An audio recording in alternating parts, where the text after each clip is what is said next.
Good evening, everyone, and welcome along to WOR Legacy Division. Apologies about that. I had numerous sorts of things going on at the same time there, but we are here tonight for Legacy Division. It is season number 4. It is round 13 of the championship, and it's the Mystery Grand Prix via this hat. Hopefully, nothing falls out now. Thank you so much for tuning in. My name is James, and I'm going to be taking you through the stream, of course, as always, on this fine Tuesday evening. And joining me in the comment box, early for once, it's Mr. Jota. Jota, how you doing? Yeah, not too bad, actually. Nice to be here on time. Yeah, it's a peculiar set of events ahead of us, of course, not just my appearance actually within the time limit that we need to be here for, but also within the situation of that we don't know what track we're going to be at. So we'll see what the hat brings out, and hopefully you'll get your Portuguese Grand Prix. Hopefully I will. I have been wishing for it for the last, I don't know, how long, 6 weeks, 7 weeks or something. But there we are. Right, Yep. I'm going to give this a shake. You can see the hat being shaken. NVR, if you're going to come at me in the comment section, at least I'm doing it fairly this week.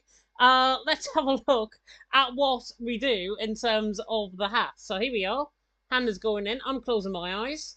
First track to come out. Remember, to the last track gets chosen. So, first track is Imola. If you can see that on your screen, it is Imola. So, Imola is out. Number 2. Hopefully I don't pick up... Where, of course, the drivers are obviously spending their time in real-life F1 getting ready for that one, but nonetheless, we've got another track to pull out, James. And the track, unfortunately, Luke Humphries is not getting his Abu Dhabi Grand Prix. That is Abu Dhabi out. It's looking yes, good the historic Grand Prix that usually we see the drivers finishing off the season, but this time not going to be the case in any shape or form in Legacy Season 4. And it is not going to be Singapore either. Singapore gone as well. It's an infamous street circuit where we saw Lance Stroll obviously get into a bit of a collision in the real-life Formula 1 season, but in this particular season, not going to be in Legacy Season 4. We are not saying hola either to Mexico this evening. Mexico has been drawn out 4th. Yeah, the Mexico Grand Prix not making an appearance in Legacy Division. Of course, last time I think we had that one was back in Season 2, but not taking part in this particular season of World Online Racing's Legacy. And it's not Jeddah either. Saudi Arabia would have been a pretty good Grand Prix, but it's not Saudi Arabia. And not Saudi Arabia, also not making an appearance as well in this particular Grand Prix. A infamous circuit, of course, where we've seen some infamous racing as it just starts on the calendars in Formula 1. And next up to come out, I swear I'm getting rid of the best tracks here. Belgium has now gone. The Belgium Grand Prix, of course, the infamous circuit that actually shouldn't be fallen in the calendars of FIA Formula 1 at all. It goes outside of the boundaries of racing over 4 miles long, but it will not make an appearance on this particular occasion as we see a smile on James's face for... Canada is out. The Circuit Gilles Villeneuve not making an appearance in this one as well. So 3 more to go in this one. If I can feel 3 paper clips that I've got in this bag, that'll be great. I'm going to go for this one. Oh, God. This one here. We are not going, unfortunately, to the track that I had already preloaded, America. Yeah, the Circuit of the Americas not making an appearance on this occasion. Last time that made an appearance was back in Season 3. Now we're going into Season 4. There will be no appearance in Austin. And I'm trying to feel for 2 things here. I think I've got them now. Don't take that one out of context, folks. And I cannot believe it. Japan has been drawn out. So guess where we are going? And I swear to God, I've been closing my eyes. And just to prove that I wasn't fluking it, there we are. We are going to Portugal, in Portimao. The Mystery Grand Prix will be taking place at the Portuguese Grand Prix in Portimao. Ladies and gentlemen, get yourselves ready for some infamous incidents at Turn 1. And I cannot believe people are going to probably now say that was a complete and utter rip-off. You saw on the camera I had 10 different names written on 10 different pieces of paper. That was just pure luck in terms of that. So, we're going to go to Portimao. The drivers are going to ready up very soon indeed. I'm going to get my track map loaded as well. Hopefully this is not lagging anything, which it probably is right now, to be honest. But hopefully it's not lagging anything. I can't believe it, but we are going to Portugal. And God knows how many weeks I've been saying I wanted the Portuguese Grand Prix. And we're at Portugal, which is absolutely unbelievable. And as I say, absolutely no fluke in it. You saw on the piece of the paper, it's not complete. It's not a complete rip-off. I could have had Portugal on all 10 pieces of paper if I wanted to, but no, there we are. We are going to Portugal. Yeah, people in the comments getting themselves ready now as we get on with this particular event here, calling it out, saying that it is absolutely 100% definitely a rigged vote in this one. But you know what? I put my money on it wanted to be Japan. To be honest with you, Japan always brings something fun. But in this particular fight, you're getting your 6 to 7 week call. We're getting the Portuguese Grand Prix. Obviously, a bit of an infamous track for a lot of situations. Turn 9, of course, is where it gets very loose on the rear end, and then of course, turn 1 always has a bit of a spicy affair, especially if you take too much curb on the outside line. We've seen plenty of cars just jump over the curb randomly. So the drivers obviously will be aware of that one. But it's going to be an interesting race nonetheless. The Portuguese Grand Prix in real life doesn't usually bring the most fanciest of racing, but it certainly will when all the drivers are in equal cars and, of course, fighting out for a title, which is very much still under wraps, isn't it? We're still going to make a decision on whether that race for the title is going to be decided, because it's a real mix out there, isn't it? And obviously the drivers are going to be going all their outs to make sure that they get the most points that they can, especially those at the front. Yeah, definitely so. Looking through the comments section, Jensen saying it's the most rigged event. Kenzie saying he's able to speak. Yes, he is. He's not on a timeout here tonight. I mean, to be fair, I do look a bit like Stretch or whatever his name he mentioned last week. To be fair, I see the resemblance in me. But let's have a look at the sprint results from last week in Australia. Flopman and Yossi 1-2 for F7R. And that, unfortunately, was the last time we ever saw F7R on the grid, because they have now folded within sim racing. They are not going to be going forward in Legacy Division for the final 3 rounds, which I think is a real shame, because they are an absolute love team within the sim racing community. I know MVR have had a rich history of absolutely hating them, but all intents and purposes, F7R will be sorely missed within this event and within sim racing as an entirety. Probably as big a loss as VSR back in the day as well. Looking through the rest of the result as well, 2D, Justin, Volakongan, 3rd, 4th and 5th, Souls, Bell, Belby, Finn, Raphael and Gabor, the top 10. As we're going to go into qualifying just now and have a look at the race results before that. Gabor out on top from Volakongan, 2nd, Bell, Belby in 3rd last week. And Jota, it was one of those real mix-ups, I think, that we had on track last week, where everything pretty much happened at one go, and there was about 16 different steward reports, I think, that came through. Yeah, it's one of those unfortunate situations, isn't it, where the race ended up becoming a little bit of a mess. And I think, following on from that race, there was a lot of criticism being thrown at a lot of the teams for, perhaps the ego that was being driven in there. But I think a lot of the drivers were really trying to push as hard as they could, as I'm hoping to get an invite shortly into the lobby. These drivers obviously are wanting to do their best in order to try and maximize the points that they can. And at that particular time, especially NVR were under a lot of pressure, because they ended up having a driver not qualifying, of course, and the other one was right at the back as a result of a poor qualifying. So Gabba really managed to make I think, was it 4 safety cars in the end work? And in the end, it resulted in them taking that race victory, but off of what was actually a really good race win for Bell Belby on track. And they'll be disappointed with that one. But nonetheless, it's going to make for a very spicy affair, as we are now live on circuit for what will be, I'm sure, a very intense Portuguese Grand Prix. You have that invite, by the way, as well, into the lobby. Hopefully you'll be able to join. Portimao, of course, is the track that we are here at tonight. One of my favourite tracks, I've got to be honest, on the game cycle as well. One of my favourite tracks from Project Cars 2 back in the day there as well. Really, really good track. Really, really good commentaries that I've done around this track as well. And the last time I commentated on this man, who is on my screen right now, he actually won in Portimao and PSGL, and that was last season. That was Cameron Dowds taking the race win this season, in fact, in season 36, taking the race win there.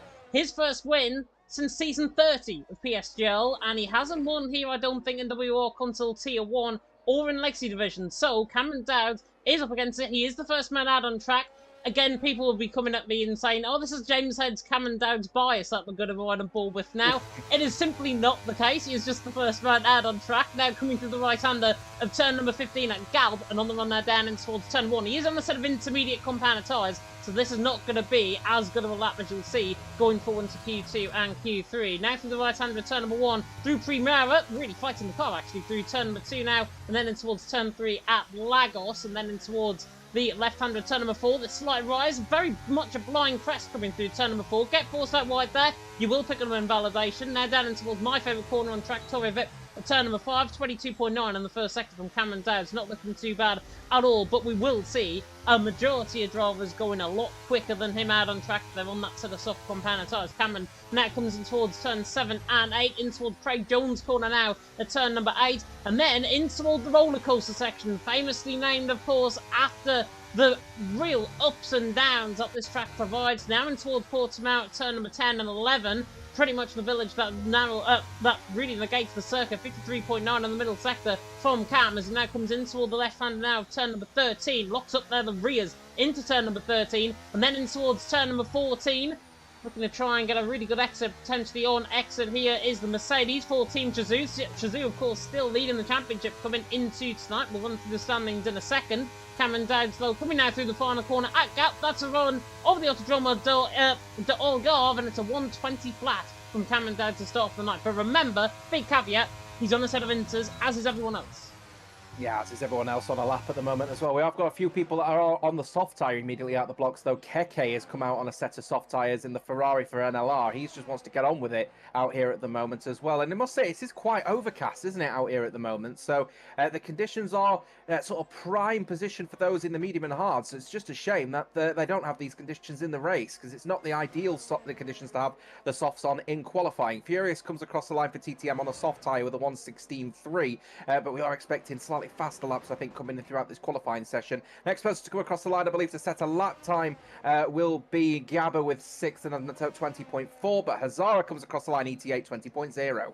Yeah, not a bad run there at all from his perspective. Rayen now coming through the final corner. EPL have been doing really well in the last couple of weeks here in Legacy Division. On the run there to the line with Rayen. Does he go quicker than Furious? No. 16.6 though, 0.3 of a second off his lap time. We mentioned there Keke as well, starting up on a lap. Nick, Chris and McKellar have also got a set of soft compound tyres selected out on track. Keke's actually invalidated coming on for his run. It seems maybe coming to the left-hander, the blind crest corner of turn number 4. Furious though out on top, Rayen in second, Ryan there in third, Hazara fourth, Cameron Dowds there in fifth in the early stages of the Grand Prix. One thing that we have to mention, though, and I didn't mention it because I mentioned F7R earlier, we've got WOR joining us here for the final 3 races of the championship, including tonight in the Mystery Grand Prix, now, of course, the Portuguese Grand Prix. Jerome and George Ansell there to line up here tonight. Jerome is a very good driver on his day, just needs to curb his aggressiveness sometimes. He was very aggressive in one of the races that I commentated on a couple of weeks ago in Singapore for WOR. And George Ansell, relatively an unknown quantity for the team, so WOR will definitely be looking to try and hit the ground running. Definitely not hitting the ground running with Jerome coming through the right-hand return right there, running about as far wide as I think I've seen a car go through there.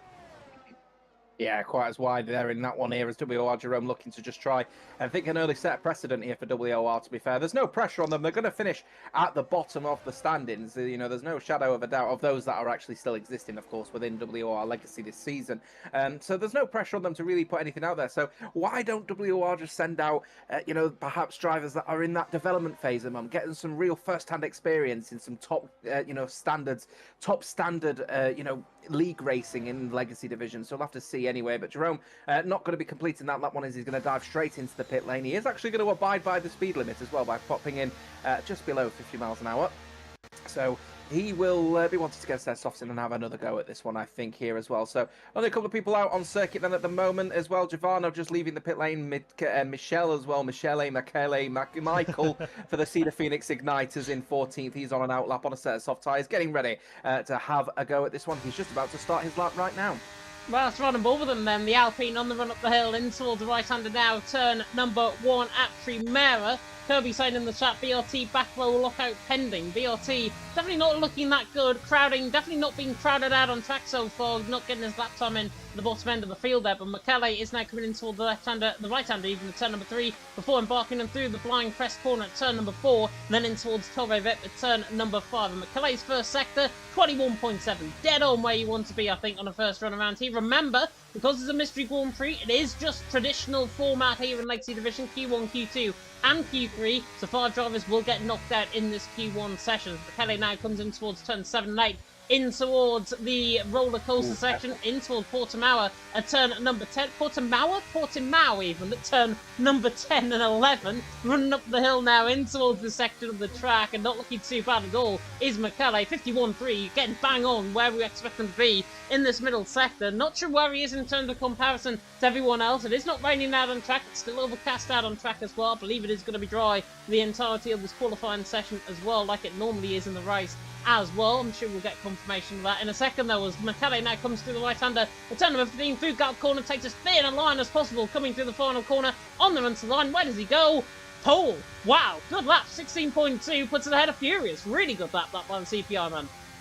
Yeah, not too bad at here. I think there's still definitely some 15s potentially in on it at the end of this qualifying session, but I think Michele immediately setting the precedent for the CD Phoenix Igniters that they want to try and continue on with some relatively good form at the moment, down in 9th and 153 in the standings, so got a little bit of space between them and the Bunga Racing team on 180, but TTM close on 185, so that battle for 7th is actually it's really heating up at the moment as well, so that's going to be fun to watch, especially with Furious in 2nd and Justin obviously with a 20.1, but that was set on the intermediate tyre. So plenty of people out on the softs now getting themselves ready. We've got 9.5 minutes to go in this qualifying session, and the drivers are getting themselves ready for what I think is going to be a fun affair of qualifying. And pardon the pun with this one, Gavarna was certainly giving his all out on track right now, coming to the left-hander, turn number 13, through the right-hander now, turn number 14. Had that one coming to me in about 30 seconds time there, Gavarna. You had that one bubbling, you know that. You had that one bubbling inside. Oh, well, he can't see me on the camera either, so he can't tell what I'm going to be saying next. Gavarna now on the run to the line does stay into 2nd position. So another really good lap time there, 16.2. Should be seeing the guys, I think, in the 15 flats coming forward. Furious is just starting on a run as well. He's actually invalidated on his run right now, but it is Michele Adams up, Gavarno 2nd, Furious in 3rd. Halfway through qualifying here in Q1, and the next one to start up on a lap is a man who got very unlucky last week in Australia. It is Nick Chris, who did very well in the sprint, didn't necessarily do well in the feature. I think had contact galore for the NVR team. Nick Chris and Gabor being their lineup here tonight, certainly the German will be looking to try and put his name well and truly in the vein here tonight, coming down the hill through the first sector split, 21.7, bang on where Michele was in his first sector. I think he's slightly up, actually. Yeah, Nick Chris did a good job in the sprint, considering he wasn't able to qualify for the sprint race. But then in the race, his race just couldn't come together, and he ended up 14 seconds back from the lead of the race and finishing in 14th place. So opportunity now for Nick to really show his worth now here for the Novus Racing team and try and get their form back underway, because of course they're 3 points behind ET8 in the standings for the title. In 2nd at the moment, ET8 on 426. Team Shazoo have got that nice little buffer of 473, but remember, 40 points for the race victory in WOR Legacy, with a purple 2nd sector for Nick Chris, but that might be a question mark, because of course we know that this game says it's purple, but it might not be. Going through the final couple of corners then, as he puts his foot flat to the floor as he then turns through that right-hander, keeps it very close to the curb actually. Very odd way to take that one, but obviously trying to minimise the amount of time that he scrubs as he comes across the line right now with a 15.9 exactly, James, in this one, and takes the fastest lap so far. The 15s are coming in now, and I must admit though, I don't know if it's just me, but the overcast conditions seem to be getting heavier. It does seem quite dark out there now, doesn't it? It does seem quite dark, but some things paint a picture quite literally out on track, and these weather conditions are literally part and parcel of what you normally get here, I think, in Portugal. I mean, it's a bit like Sunderland on a soggy Tuesday evening, to be honest here, but it is Nick Chris out on top, Cameron Dowds now into 2nd, Michele there in 3rd, on board with NLR Ryan now coming in toward the right-hander of turn number 14 even, in toward the right-hander now of turn number 15 at Galp. It is looking good, though, for the NVR man currently out on top. Ryan is looking good on this lap time. Now the Ferrari comes to the final corner on the red line. Does he beat Nick Chris? No, goes 3rd, though, beyond Cameron Dads. Not a bad run there at all from his perspective. Cameron Dads is 2/10 down through that first sector as well. Azem now going to the line to go 12th position for ET8. Not a bad run there at all from him. Keki down in the middle sector, 51.5 in that middle sector. He'll be looking to try and get a lap time in. Tom on the run toward the line as well. He's going to knock himself up into 5th position, so 16.1. Not looking too bad at all. Nick, Chris, Cameron Dads right in the top 3, as you see potentially an incident coming through the final sector there.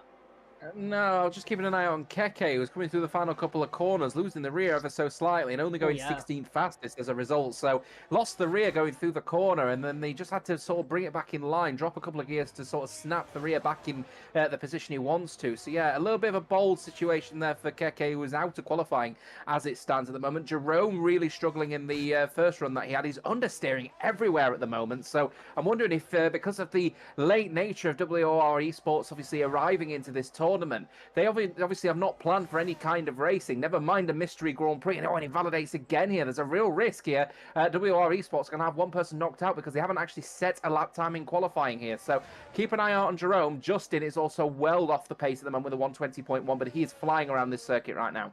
He is flying around the circle, right on board with the TTM man now coming up the hill in toward the right-hand return, number 10, through the roller coaster part of the track, this undulating track nature, coming through that middle sector, Justin running completely wide. Cameron Dowds and Nick Chris have done enough. Justin obviously felt he had done enough, but he hasn't validated on his run. 50.9 that was, by the way, in that middle sector, so that was dead on where Nick Chris was, dead on where Cameron Dowds was in terms of his middle sector, but at least he's got the crack of another run. But it is a bit like Circuit of the Americas. I did PSGL comms last night around there, and it's a bit like Circuit of the Americas where drivers normally within the midpoint of the session do get multiple improvements going. Haven't seen as many there, so does this mean potentially that we're going to see more improvements as we come later on in the session? Especially given how Justin's just invalidated, it's going to put everyone else basically under a lot of pressure. And if Justin had a 50.9 in that middle sector, drivers potentially from, I would say, Gavano, Killer, Furious, Gabor, that sort of region, they would potentially have to go again if the likes of Keke, Crowding and Meatball were to improve.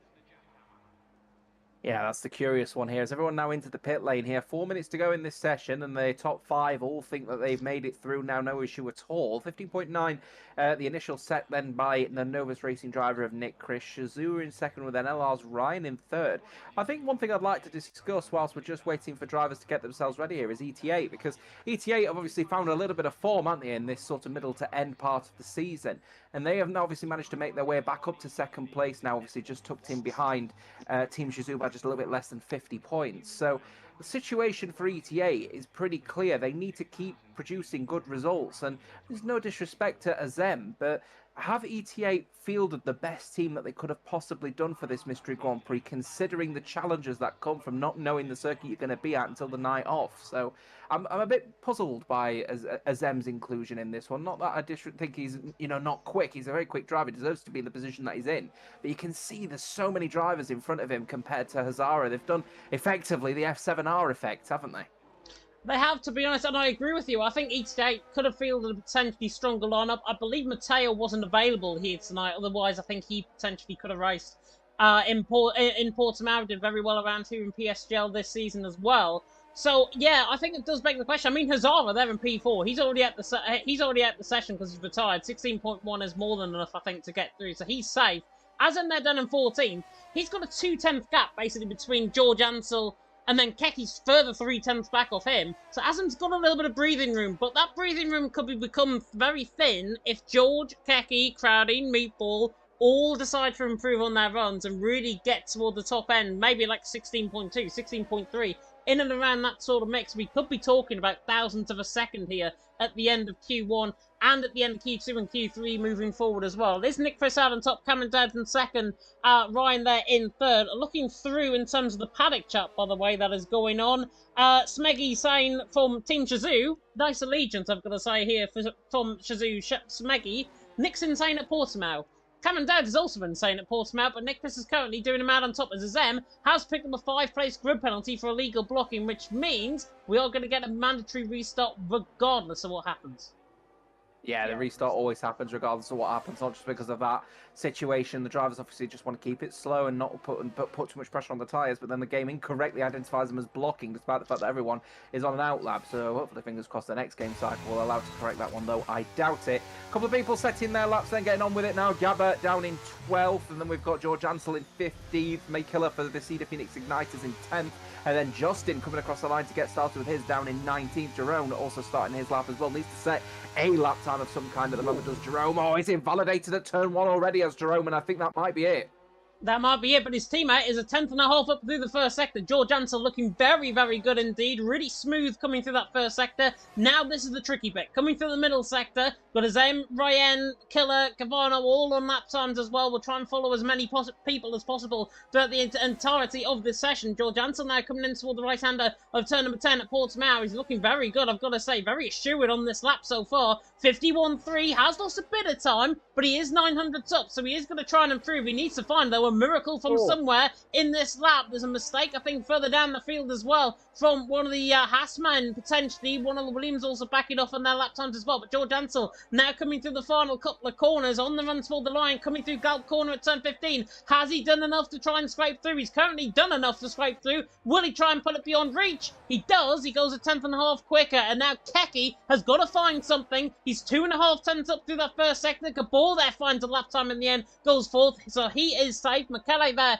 as well. We've got next up toward the line, one of the Williams, I think, potentially. Justin, is it coming through the final corner? Invalidated, and that is him out. So Justin will be out of the qualifying session. Meatball is 5 tenths up. Crowding is up in the first sector. Keki is purple in the middle sector, apparently, according to my screen. 51.2 in that middle sector, so he's got to find another about 7 hundredths of a second from somewhere. Ryan, has he done enough? 16.3. Keki now through the final corner. Has NLR got both of their drivers through into Q2. Ryan now, of course, in third. Keki there to the line. Surely done enough. Oh, and he does. He goes third. 16 flat. Really good lap time from him. Meatball now coming through the final couple of corners. The Swede even coming through the final corner on the run to the line, has run out of deployment on the run to the line, and he doesn't do enough. 16.7, ran out of deployment. Crowding is down. Both BRT drivers, it seems, are out. Justin is a second up through the first sector as well. He's coming through the middle sector. BRT's plans now gone astray in Justin. 2.7 seconds up in that middle sector, but currently not enough for TTM Justin to get through. Needs to find a big final sector. Now comes in toward the right-hander of turn number 14. Now coming in towards turn number 15. You say he's got no energy. We'll have a look at the telemetry. He's got 5% of battery. Using now all the way to the line for the TTM man. Has he done enough? Oh no! 16.377, as I said, 700th of a second covering Ryan and Justin. I did say it would come down to the thousands, it really well and truly did. Justin in the end, 16th position, and you mentioned that in his lap time there, Jota. That was all down to deployment earlier on in the lap, and that's why he's ended up 700ths out in Q1. Yeah, he was going through turn 9 when he lost the rear ever so slightly, and he chose to abandon the lap. But in doing so, he didn't actually he didn't turn down his energy deployment on the car. He was unable to do so because he kept burning through that energy. So he had to maximize the amount of time that he got left, but not burn through the energy that he had left. He had about 60% when he came across the start-finishing line to start his lap. So he just hemorrhaged time as a result of derating, and TTM will be disappointed that they've lost arguably one of their faster drivers here tonight in Q1, and he's out of here, and Rayen will be breathing a sigh of relief. He's a very quick driver, is Rayen, and EPL will be counting their lucky stars. They've got both their drivers through to Q2. MVR getting both their drivers through to Q2 as well. Nick Chris, the one out on top from Cameron Dowds there in second. Keki there in third. Ryan there in fourth. Gabor there in fifth. 1,000th of a second off. Hazara there in sixth. Azem in the end. I mean, I think we gave him the gear up in, I think it was Singapore, if I'm not mistaken, last season where he joined. And he did very well there, and he's done once again very well here in Legacy Division tonight, going 7th. Tom there in 8th, Furious in 9th, Cavano there top 10, then to McKellar, Danny Parry there in 12th for ET8, and then for TF10 even, Enzo, Killer, Rayen top 15, Justin, George Ansel, Meatball, Crowding, Jerome, the bottom 5, all knocked out of that qualifying session. MTS Dark saying he wants to join. Unfortunately, you can't. It is a team event, which means you have to be in a team first and foremost, and it also means the lobby's full anyways as we get forward into Q2. But what I want to run through now is the standings coming into tonight, because that's what we missed out on all of this. Team Shazoo out on top on 473 points. ET8 in second on 426. Novus in third and 423. So concerns the front three now. With F7 are out of the championship, their points will remain now until the end of the season. Means Team TF10, NLR, TTM have got potentially that P4 to fight for. Well, that is only if they can fight themselves in that private squabble midway down the pack. Bunga Racing Team in 8th on 180, then CPI 9th on 153, L Plan in 10th on 141 after some really good results, and Outplayed Racing there in 11th on 29. So Team Shazoo lead the way by my calculation, 57 points, if I'm not mistaken. No, 47 points even between them both. Novus Racing a further 3 points behind. So 50 points covering the top three. Honestly, in Legacy Division, is that not much of a gap at all? No, of course, remember 40 points for the race victory, and of course 30, I think it's 38, is it? I can't remember off the top of my head for second place. So 35. but a good chunk, 35, a good chunk of points there available. 75 points if you get a first and second place, a 1-2 in the race here. And this is something that people will be fighting for. And I think towards the front, it's not going to be that easy when you've got the likes of Nick Chris, Cameron Dowds at the front. You've got, let's be candid, Ryan is a very quick driver in NLR as well. He could welcome himself to the podium if he wants to as well in this one. And of course, never ever discredit ETA as well, because ETA, despite the fact they're not fielding their strongest lineup tonight, have always got themselves in the mix. And I think they one thing that ETA should be proud of this season is they have been a team that have been sort of keeping the distance if they haven't had the pace, and let the riot happen in front of them, and then just sweep up the points that are being lost by teams that just end up going that one step too far when it comes to the racecraft. So this is going to be one to watch now. This Q2 is going to be interesting here as well. I think I'm going to be keeping an eye out on EPL and CPI here, because both of their drivers actually have got a real good opportunity to get into Q3 because they're looking really quick. Rayen is a little bit of an outsider in this one, though, which I never thought I'd say, because he's been immaculate this season. So let's see what Rayen can do. Let's see what EPL and CPI in the midfield can do. Yeah, Gabor first on to start a lap. I think Cameron Dad's just behind him, and then it's Killer and Tom, I think, just behind them as well. But Gabor first up on a lap, now coming to the left-hand of turn number 4. Envy, I'll be delighted they're getting screen time now, and towards turn number 5 at Torre Vip, 21.8 through the first sector, not looking too bad at all. But I think he is on a set of used set of compound tyres, because you can tell, in terms of the mid-level grip coming through that corner, it is not really driving the traction through the corner, as Enzo has done something. Gone for a spin, going through turn 1 into turn 2. Very curious. Not seen that happen before, where it's taken a bit too much curb and the car just gave up on him on the rear. So another gentle outlap maybe for Enzo, and he'll have another go at this. 51.3 from Gabor in that middle sector. Not looking too bad, I've got to say, from the NVR man's perspective. Now coming into the left-hander now of turn number 13. Now to the right-hander at turn number 14. And the Hungarian, we're looking to try and be hungry for more out on track. Sorry, I had to do that. In towards the right-hander, turn number 15. In towards Galp, on the run toward the line with the NVO man. Does he go into the 15s? No, 16.2. That is on the set of used set of compound tyres. Cameron Dowd's on the run to line. That, my friend, 15.8 may not be on a set of used set of soft compound tyres. Cameron Dowd's out on top. The ball there in second. Tom there now into third. Nick Chris has remained there in the pit lane. Danny Parry is on the lap along with E8 Azem. We're on board with the Turk now coming to the right-hander at turn number 14. Keki there now going into third. Azem now coming through the final corner on the run toward the line. Not looking too bad at all right now. Ryan there goes second. Enzel there remains sixth. Hazara now goes into third. His teammate now Azem on the run to the line goes fourth. So E8 not looking too bad. Third and fourth position. McKenna there into eighth. Danny Parry now goes second. It is quite literally fast and furious. Here is Furious coming through the right-hander for turn number 14. That was really nicely timed, by the way. Now into the right-hander turn number 15 at Gal. First runs are pretty much done. Furious now on the run toward the line. This is a really good lap from the TTM man. Need the lap. He goes 7. 16.2. Killer NL there next to come across the line. He's in the middle sector. I think he's down on his run, if I'm not mistaken. But Cameron Dowd's out on top. Danny Parry in second. Ryan there in third. That's how the land lies at the end of the first runs in Q2.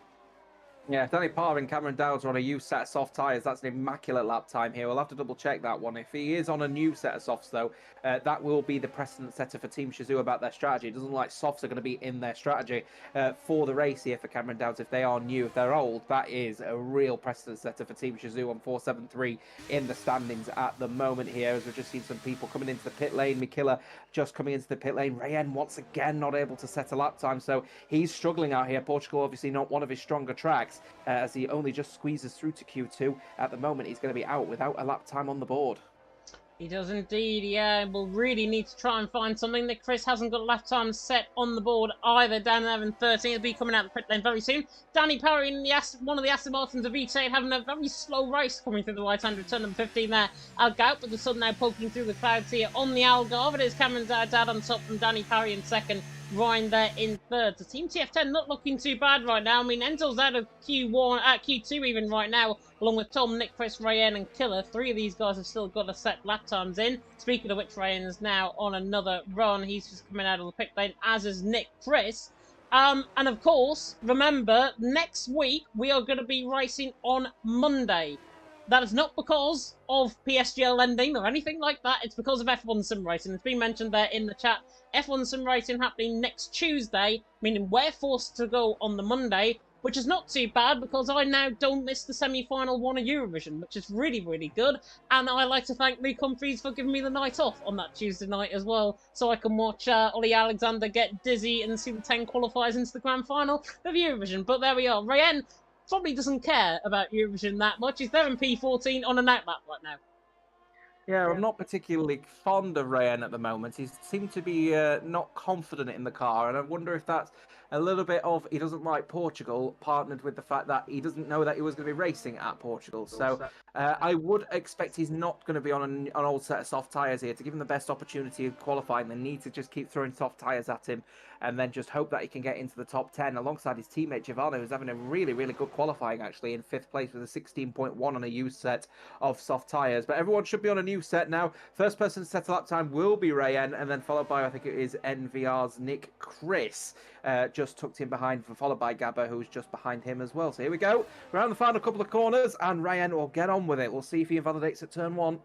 Let's see the UPL man on the run toward the line. He's got about 90% of EOS actually coming across the line, so he will get to the end of his lap on his battery. Coming in toward the right-hand of turn 1 at Primera. Nicely done. Coming through turn 1. Bit of a squirm, but it's nothing too serious. In towards now the right-hander of turn 3 at Lagos. In toward the left-hander of turn 4. Not looking too bad. Again, that rear end really wants to try and step out. Coming to the blind crested corner at turn 4. 21.7 in the first sector. He is purple, but I think it's on himself rather than anything else. Coming into the left-hand of turn 5 at Torre Vip, locks up the rears in through that corner, in toward the left-hand of 6, and now in toward the double right-hander of turn 7 at Samsung, and then in toward Craig Jones' corner now at turn 8. Not looking too bad at all as Rayen coming through. As soon as I say that, though, that rear end really wants to snap out like crocodile's teeth. Rayen there, really, really hard done by, I think, his setup right now. Coming to the middle sector, proven, invalidates, 51.6, not good enough either in the middle sector. Oh, the issue with him at the moment, yeah, he's absolutely right. The rear end just keeps stepping out of him. Even there, look, he just wants to just go on him. And the issue you've got is that the setup means that it's too loose on the rear end. And yes, that means he's going to have good entry speed because it means he could chuck the car through. But on exit, the moment he puts the power down, the car just wants to go with it. So, yeah, not the most ideal of scenarios. And he's going to come across the line to set a 1:17.0, which would have actually put him in 12th regardless of that invalidation. But he's now going to have to speed around the circuit, get back in quickly, and just put a new set of soft tyres on, just burn through his softs as much as he can. Even if he can't have a new set of softs going through to Q3, only have the one set, of course, going through to Q3. I think they'd rather take that chance, to be honest with you. If I were him, I'd have just come straight into the pit lane and just have another go at this. But here he goes, he's going to have another go. Yeah, Are you loud and clear now, James? As it looks like there was a little bit of a drop there. I think we might be just getting back online now. Yeah. As we're just trying to get in. I think we are now back here in this one. But yes, we haven't missed too much here at the moment. We've just seen a bunch of drivers all getting themselves ready. Enzo's gone 5th fastest. TF10 now 4.5. NLR 2.3, by the way. A really good effort. But Cameron Dowd setting a 15.8 on a used set of softs. 15.6 on a new set of softs. Oh, I think Cameron Dowd here is going to be a man on a mission for Team Shazoo. Exactly what they need. And exactly what Dan Parr needs, though, as he comes across the line to take the fastest lap with a 1:16.11. That is TF10 setting early, pressing themselves. They're challenging for this. They are really challenging for this, and indeed, and it looks very strong in terms of that lap time. It's a good job it wasn't my internet this time, and us having to try and rapidly get the stream back up within about 15 minutes. Danny Barriad on top from Cameron Dowd in second, Hazara there in third. Not a bad run there at all on a 15.6. We should see, I think, drivers nipping down into the 15.4s, 15.3s potentially out on track. Espen Gary Utni in the chat. I hope I pronounced that right, or near enough right. What do you think of Alexander Rybak? Yeah, bit of a fairy tale, and he knew how to write a song. That's all I'm going to say on that. Danny Parriad on top, Cameron Dowd second, Hazara there in third. If he doesn't get that, by the way, he's not a real Eurovision fan. Well, he's the Belarusian Norwegian singer and composer Alexander Rybak, according to my knowledge, and definitely not Google. So he'll be certainly one to watch, I'm sure, in the Eurovision. But one thing to certainly watch by far has got to be at the moment at the front, Dan Parr, because he is really starting to show and flex the muscles at the moment, aren't they, for TF10 here? Really putting the pressure on Cameron Dowd, who I think we all thought at one point actually would be the one that had sort of slowly run away with this race. But you know what? It's nice to see the midfield teams really putting the pressure on the front. I can't see why not. Also, good effort for CPI, by the way. Both of their drivers are through, as it currently stands at the moment, in 7th and 9th. Giovanno in 8th as well, having a really good qualifier for the El Plan racing team. But Rayan, again, just not able to get his qualifying going. And Nick Chris is probably the surprise of the day as well. Obviously, fastest in Q1, yet to set a lap time in Q2. He's leaving the pits early because he needs to get on with this here. Yeah, he was only having one run, I think, in that session, and that was his last run, and he invalidated that very early on in his lap times. He's down in 14th position, looking to try and get in. Matteo, by the way, PSGL PSF1 Season 36 Drivers' Champion. May as well throw that out there. Seriously speaking now, quality isn't the biggest problem. Race is, because Cameron gapped twice in PSGL, so at least on PS, there are few people that can go as fast as him.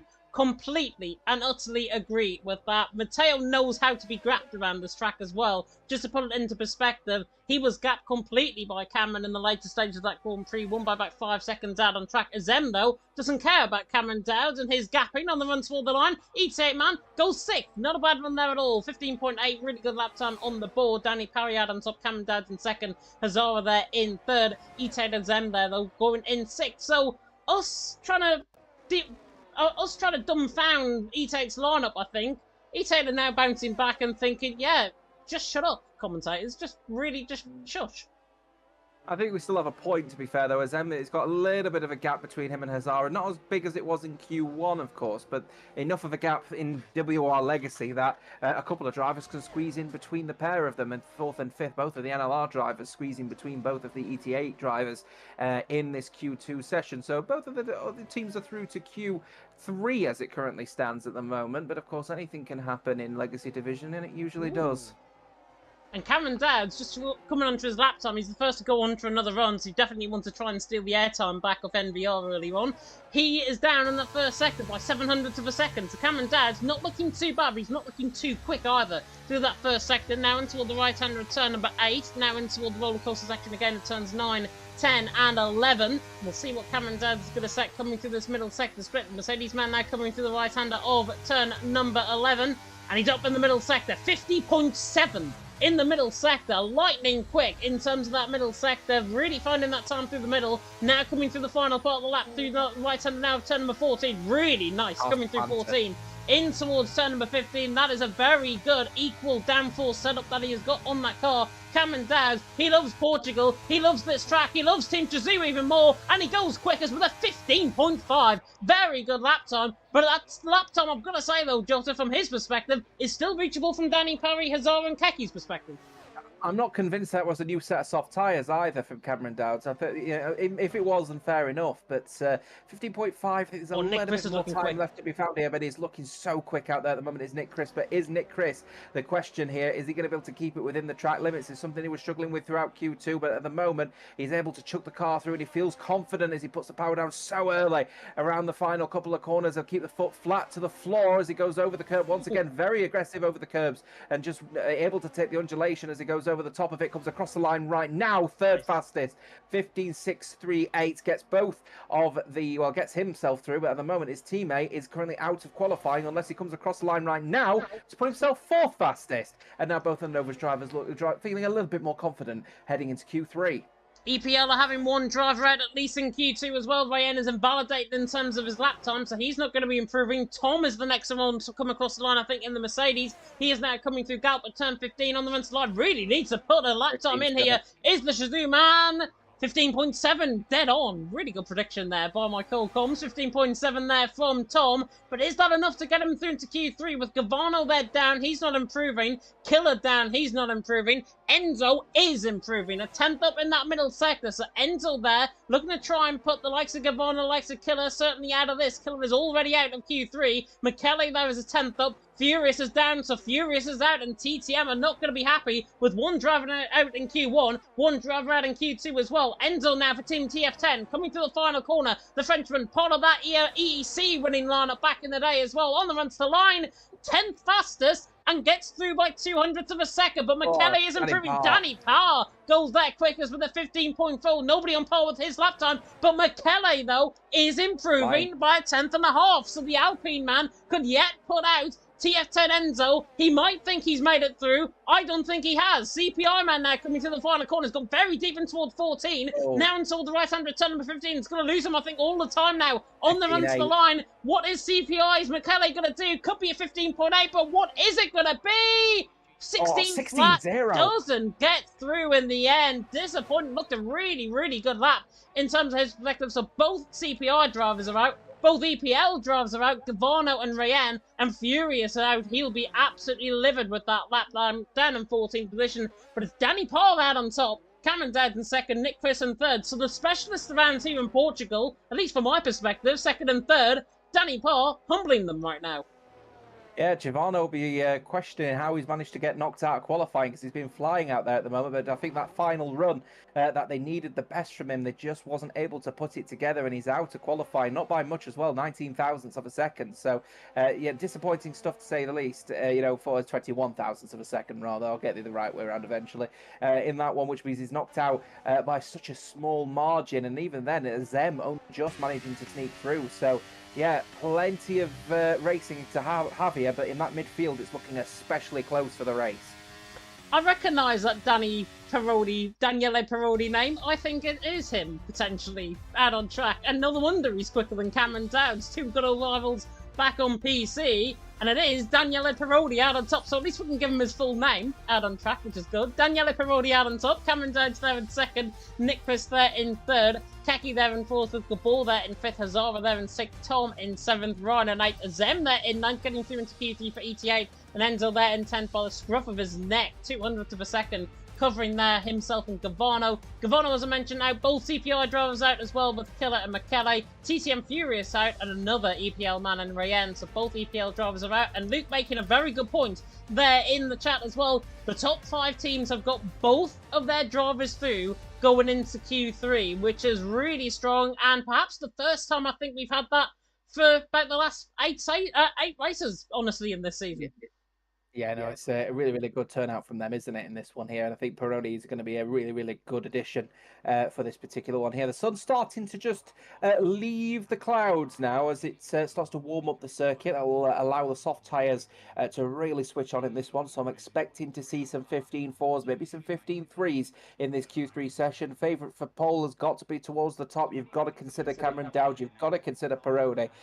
So, you know, the question is, James, where do you put your £5 note for this particular one, because it is ultimately an incredibly close outfit here tonight?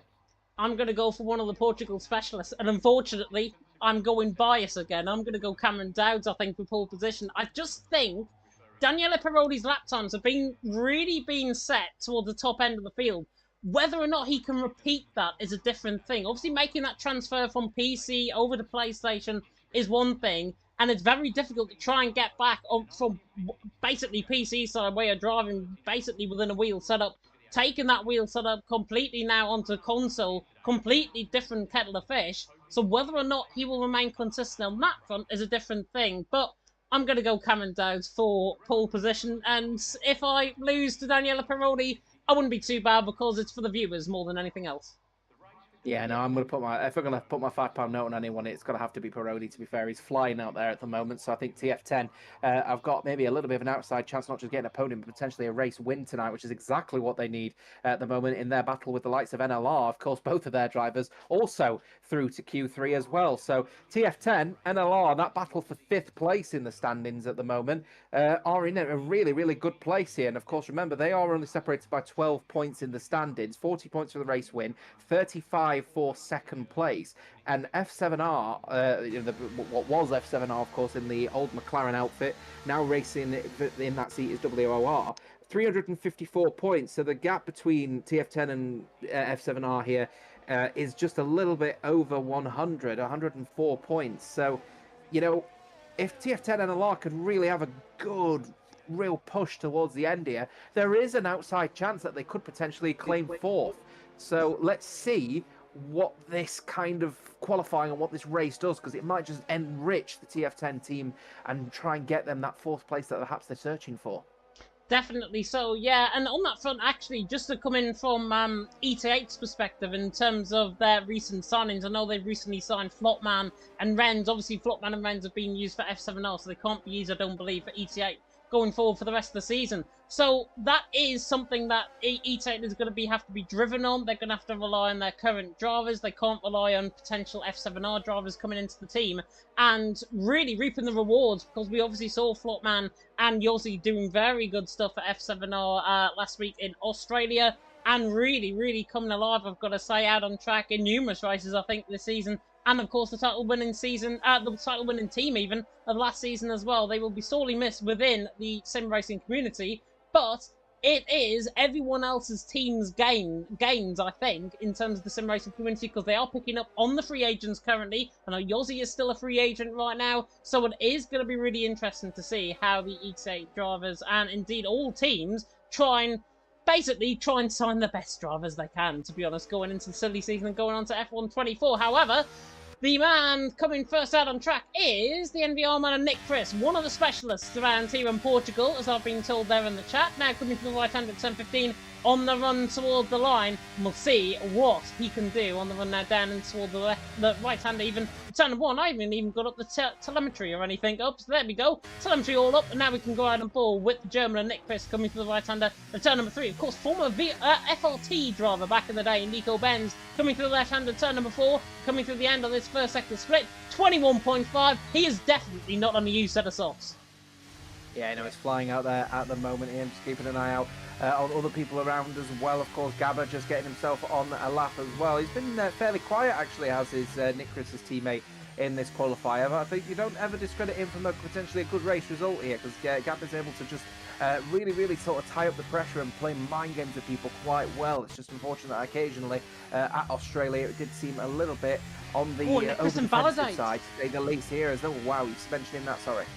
Yeah, Nick Chris invalidates, coming to the left-hand return, the right-hand return of 11, ran wide, got clipped on the sausage curb on the inside line, forced him out wide. Invalidation was a 50.8 in that middle sector, so it was looking really good. Fighting the car again. If I was him, actually, I'd be coming in the pit lane right now, just to try and conserve those tyres a little bit, but he is adamant to come across the line with a 15.8, so would have been a decent lap time, would have been pole for now. But we have got other drivers out there on the run. Tom now on the run to line for Team Shazoo. Does he go quicker? Of course he does. 15.5 in the end. Really good lap time there from Mr. Tom Roberts himself. Cameron Dowds now is one of the next up to come across the line. I think Hazara as well is coming through the final couple of corners. Sorry, it's a Zem coming through the final couple of corners. On the run to line, goes third. Really good lap time on from him. Cameron Dowds though, 50.6. Is it out of reach already? On the run toward the line, 15.3. Daniele Parodi is improving though, coming through this middle sector. Enzo, I think, is on the run to the line. He goes 5th in the end, 16.1. But Daniele Parodi is improving in this middle sector. The Italian now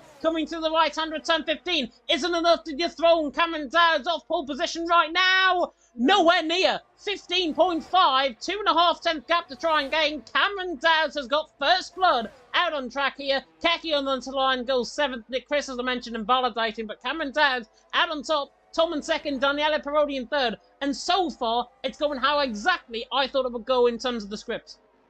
Yeah, absolutely blinding at the moment as well from the two Shazoo boys, making it a front row lockout as it stood with that particular lap anyway for Nick Chris. He'd have actually been in P9 with that lap if it wasn't invalidated. I said it was definitely not going to be pole, even if it did was a completely valid lap. So yeah, a bit unlike Nick Chris at the moment. Q2 we were struggling. Q3 that struggle seems to continue. His teammate in 5th with that 15.7, but as it stands so far, Team Shazoo showing exactly why they are at the front of the standings with a front row lockout, but only just with Parodi down in 3rd and only 0.03 of a second slower than Tom.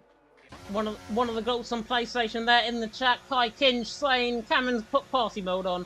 He's a bit acting like Max Verstappen right now, I've got to be honest, within these qualifying sessions. It is just the first run. There are other runs to come, of course, within this session. Nick Chris will have to go out there again. I'd imagine everyone else will just stay in the pit lane until the final 3 minutes in the session. But it is Cameron Dowds out on top.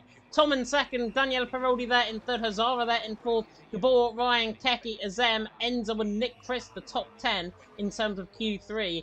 which is a really exciting Q3 session right now. But Cameron Dowd's out on top. It's a 2/10 gap between him and his teammate. A 2/10 gap is huge around a track like this. Even if you try and find the improvements, they will have to come in that middle and final sector. They can't come in that first. So drivers are going to have to rely on that.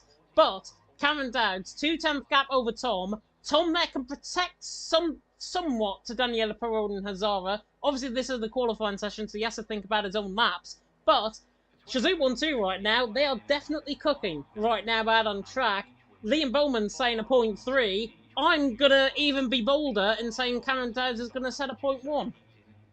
I was going to say, I think there's a 0.1 potentially in this as well, but the conditions are starting to get a little bit more overcast, so the conditions are going to get a little bit colder out on circuit, maybe a slight increase in humidity, so that might make the track a little bit more slippy. So if people want to get out there and set the best possible time, they really do need to consider leaving now, and I think Nick Chris would be wise to consider that one, Plenty of drivers just putting their fuel in right now. We've got Gabba, Ryan, Keke are all putting their fuel in. They're about to leave any second now, I have a sneaking suspicion. Nick Chris, though, firmly in his seat. So, interesting. Conditions are starting to deteriorate out there. Not expecting any rain, but I think people will be wise to leave now if they want to set the best possible lap time. 3.5 minutes to go.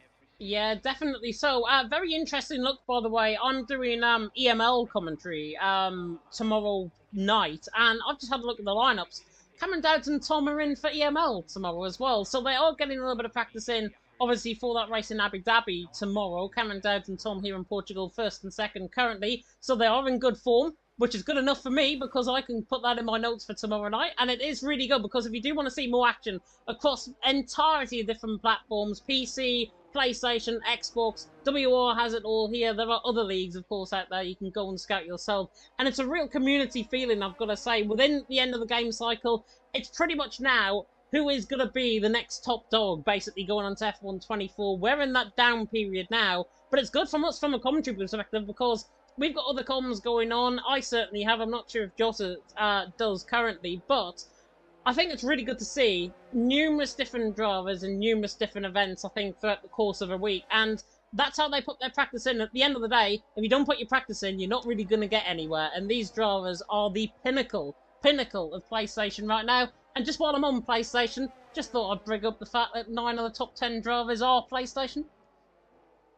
Yeah, I mean, they're absolutely flying at the moment. PlayStation seems to be where it's at the moment, actually, to be fair, with the quality of the drivers out there at the moment. But nonetheless, Xbox are still producing some excellent drivers. Of course, remember the likes of Otis Lawrence and Thomas Ronhar all started their careers over on Xbox as well. So the question is whether these PlayStation drivers have all got what it's worth to be the next person to reach F1 sim racing, of course, taking place next week in the usual spot, our usual spot on a Tuesday, which I think, to be honest with you, is a bit selfish. So we've moved to Monday as of next week, just for the British Grand Prix. So keep an eye on that one. We'll tell you more about that one at the end of this particular qualifier. At the moment, we've got to see some fast laps coming in, and the first person set a lap time will be Novus Racing's Gabba as he comes across the final line, and he's going to get going for the final run in Q3. The final run in Q3 indeed. Gabor now on the run toward the line. We'll see what his lap time is going to be. Out on track, he now bears down in toward Primera at turn number 1. We'll see what the Hungarian man can do. Whether or not this is a really good lap time remains to be seen. Really took the curb aggressively through turn 1, now through turns 2 and 3, but locks up in towards turn number 3. Now that was the overcarry of speed coming through turn number 1, and he looks really shaky, I've got to be honest. Coming through this first sector, that might now come in the first sector. He's slightly up, 6,000 up in that first sector, but that looked nothing short of a little bit weak, I've got to be honest, through that first sector from his perspective. Coming through the left-hander 6, now to the double right of turn 7, and then through Craig Jones at turn number 8 at the right-hander, now coming up the hill and toward the roller coaster section. Can he pick up this lap time, though, in this middle sector? 6,000 up in that first sector. Middle sector split now bearing down on him, coming through Portimao at turn number 11, and then in toward the left-hander turn number 12, and he is up in terms of his lap time at 10th and a half. Finding improvement. Where's it going to put him right now? Could put him into second, beyond Tom's reach right now, but the Hungarian now coming through the final couple of corners. Cameron's next flying up on a lap time as well. Cameron Dowd is flying. Gabor is not even validates coming through turn number 14. 14. Cameron Dowd, however, is flying. He's 700 up in terms of lap time. Might not be a 15.1 on the board, but could be a 15.2. Cameron Dowd's now through the final corner on the run to the line. We've got the Aston Martin, nothing of his M. That is up next, one of the Aston Martins at least. Cameron Dowd's, though, on the run to the line. 15.3 in the end. He does improve, but is it enough? Tom invalidating Danny Parodi there. Is a lot. Nick Chris! From nowhere, Nick Chris, 15.291. Never discount the NVR team. Daniele Parodi is up. 2.5 tenths up, nearly in the middle sector. This is a really good final qualifying session here in Q3. Daniele Parodi now coming through the final couple of corners. I think we've got Hazara and Azem now on the run to the line. Azem is 2 tenths up as well. Has the Izzy E-Type man got anything left on the run to the line? Goes 6. Daniele Parodi, though. Can the Italian put out on top for Team TF10? No, he can't. He goes 3rd. He goes 3rd in the end. Tom invalidating. Keki and Enzo on the line. Enzo was up in the middle sector by 4 tenths, but he's invalid. So is Keki. That's the end of qualifying. It's the German out of top. Out of nowhere comes Nick Chris. He takes pole position. Cameron Dowd in 2nd. Daniele Parodi in 3rd. Our predictions were only 1 position off, really. We never discount NVR. Don't ever discredit NVR. Good performance from Nick Chris as well. Especially remember, he didn't qualify in Australia, so he got his first opportunity to qualify straight afterwards, and he's put it on pole. So good effort from him. But the issue is that there's a little bit of a gap between him and Gabba down in 7th. So opportunity when it comes to the team is falling definitely still with Team Shazoo. But ET8 doing quite well for 5th and 6th, and NLR hugging each other as well in 8th and 9th. And just to put it into perspective, Nick Chris out on top, NVR. Cameron Dowd in 2nd, Shazoo. Team TF10 throwing in a right rogue 3rd position there with Daniele Parodi. Really good lap time, though, from him. Tom there in 4th. Hazara there in 5th. Azem there in 6th. Gabor there in 7th. Ryan and Keki 8th and 9th. Don't be discredited at all and disheartened by that performance. Only a couple of hundredths of a second off Gabor in the end. And Enzo there down in top 10 for Team TF10. We're going to take our usual intermission break from Grid Finder and Next Level Racing. We'll be back with you on the other side.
Welcome back, everyone, to WOR Legacy Division. We are here tonight for what was the Mystery Grand Prix, which, all intents and purposes, is now found out to be the Portuguese Grand Prix. You've seen that Q1, Q2, and Q3. Custom grid is currently being set up by Ryan. I think we are just in the later stages of that being set up, and we should be getting going very soon indeed. Myself, James Head, Jota alongside me in the commentary box, and before we get into tonight's race, Jota, that's a reminder of the results for everyone out on track. Of course, the sprint first.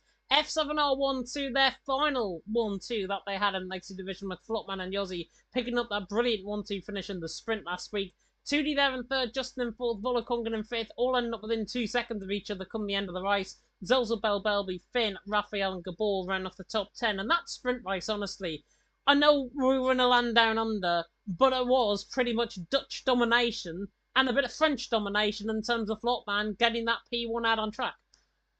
Yeah, no, it was a good result, to be fair, in the sprint race, wasn't it? For the F7R boys, obviously trying to set the precedent at the time that they were going to be a team fighting for their title to try and keep up with the performance that they had last season. And for the first time in quite a while, we've seen F7R sort of tied together, but the race just really didn't hit well for them at all. And in the end, the team has now since disbanded. So it is all about what we move forward now with WOR Esports now taking that McLaren seat. They've got no sort of prospects of being any further than last place, of course, with only 3 rounds to go. So we'll see what they can do from the back of the grid tonight. But considering what happened last week, in the end, it's just such a miserable situation for F7R now. Obviously, occupy fourth, and we'll be hoping to just keep fourth despite they're not racing.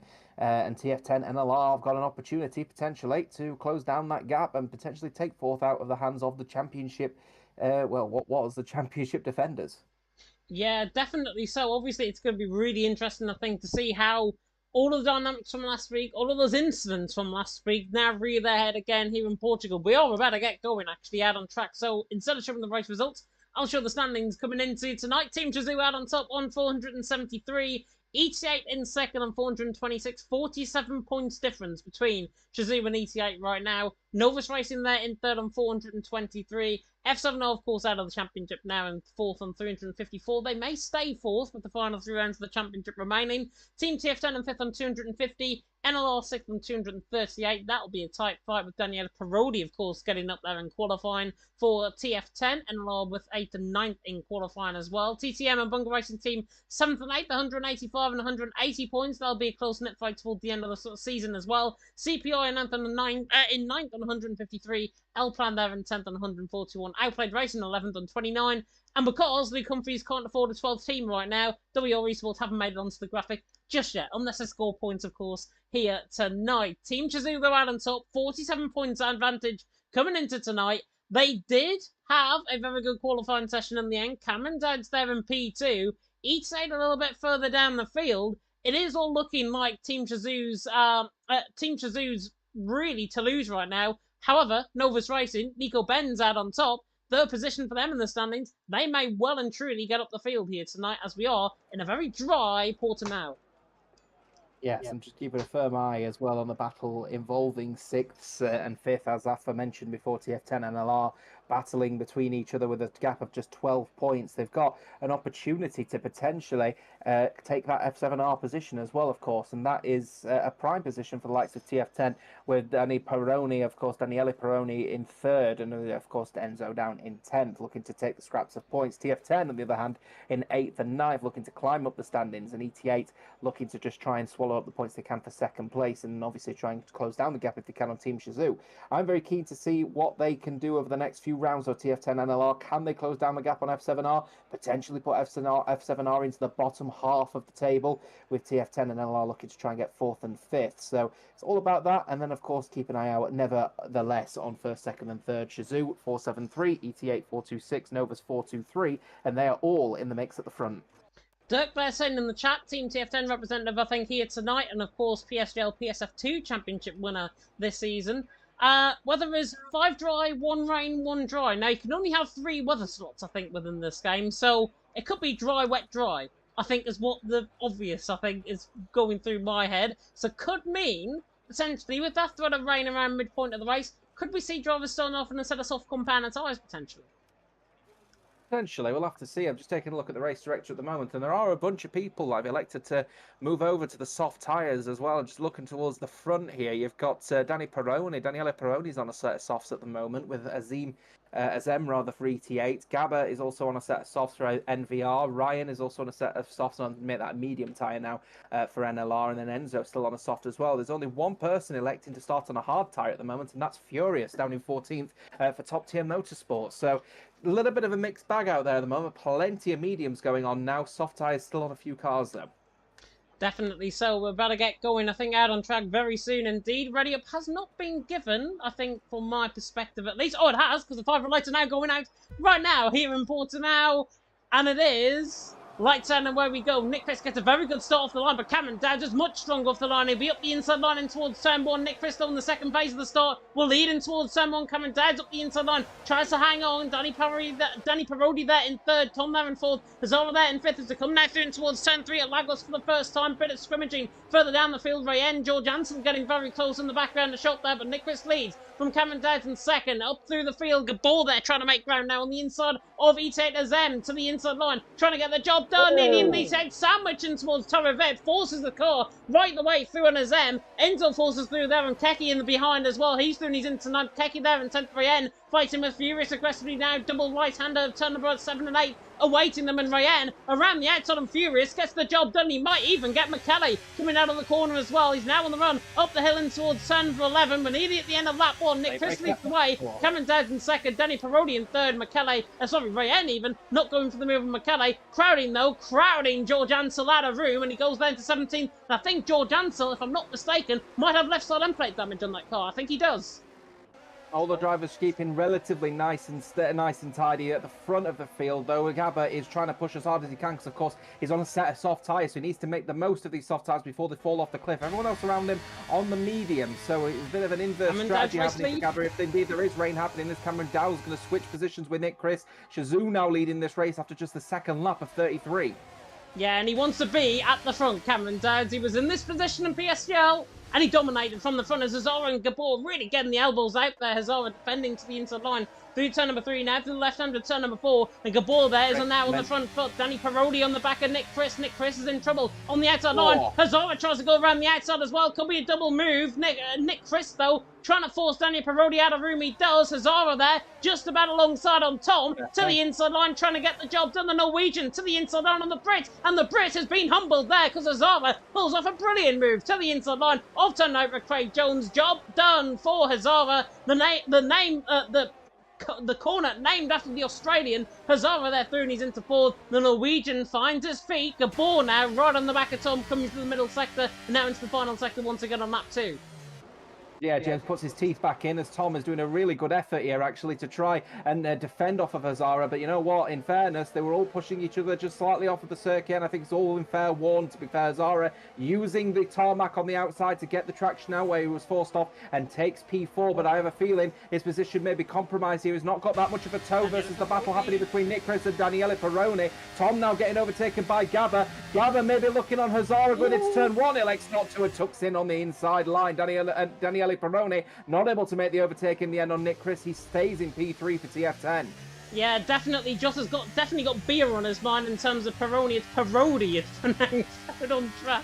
But Danny Parodi there in third, doing a fantastic job. Hazara Gabor, 4th and 5th position, coming now down into the left-hander of turn number 5 at Torre Vip. DRS is now enabled, of course, on this lap.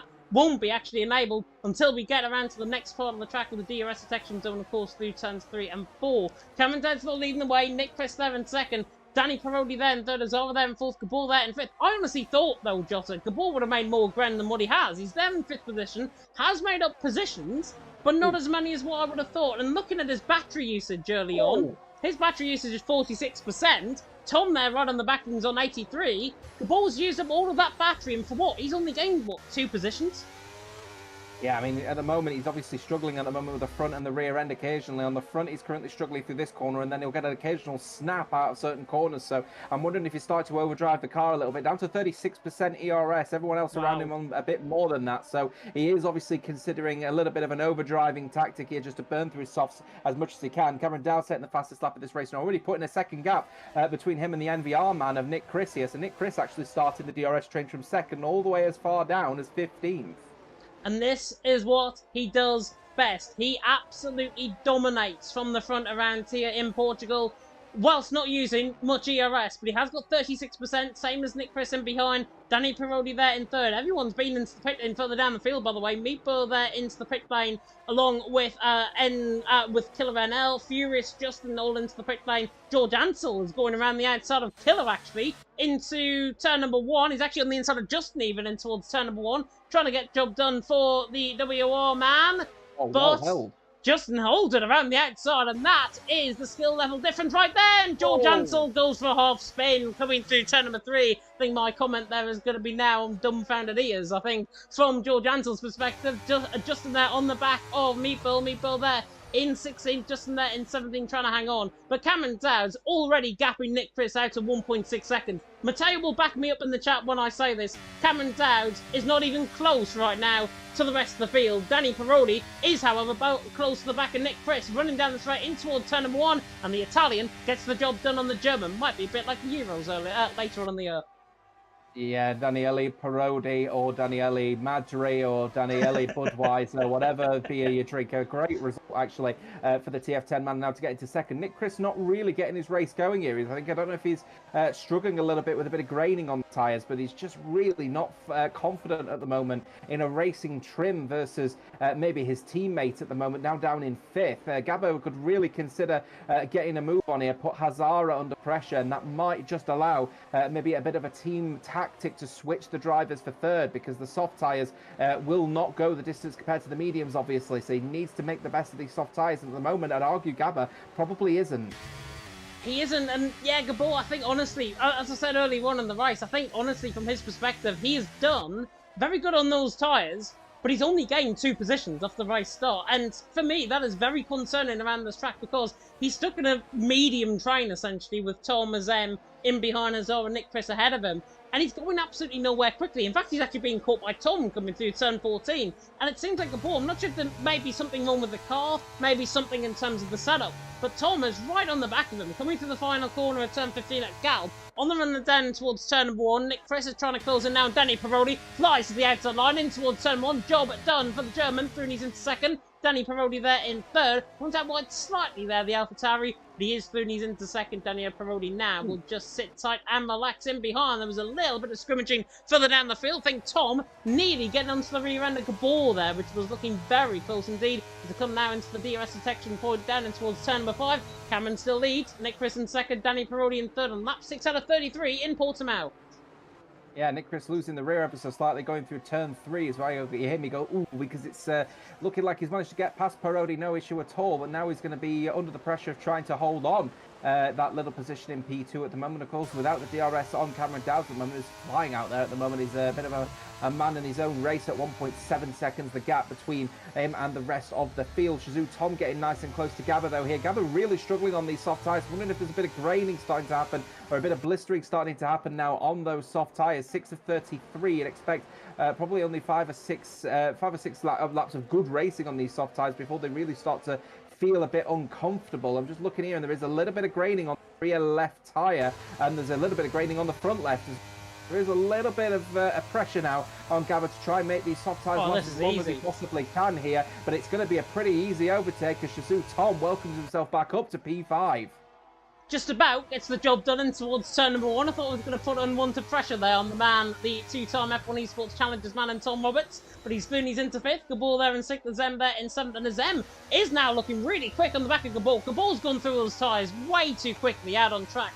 On that set of softs, Azem right on the back of him. Is the ECA man going to try and humble the NVR man? Around the outside of the turn number 5 at top of it, tries to get the job done, but Gabor, though, shuts the door on the outside line, makes a little bit of contact, and now Ryan gets a really good run on Azem, and he gets through and he's into 7th. Azem has to try and get back within this, but he sits in behind for now. Ryan there into 7th, Gabor there in 6th, and Gabor, I think, was more of a mistake than actually forcing the driver off track. He's there in 6th position, Ryan in 7th, Azem there in 8th. But look at the gap that he's losing.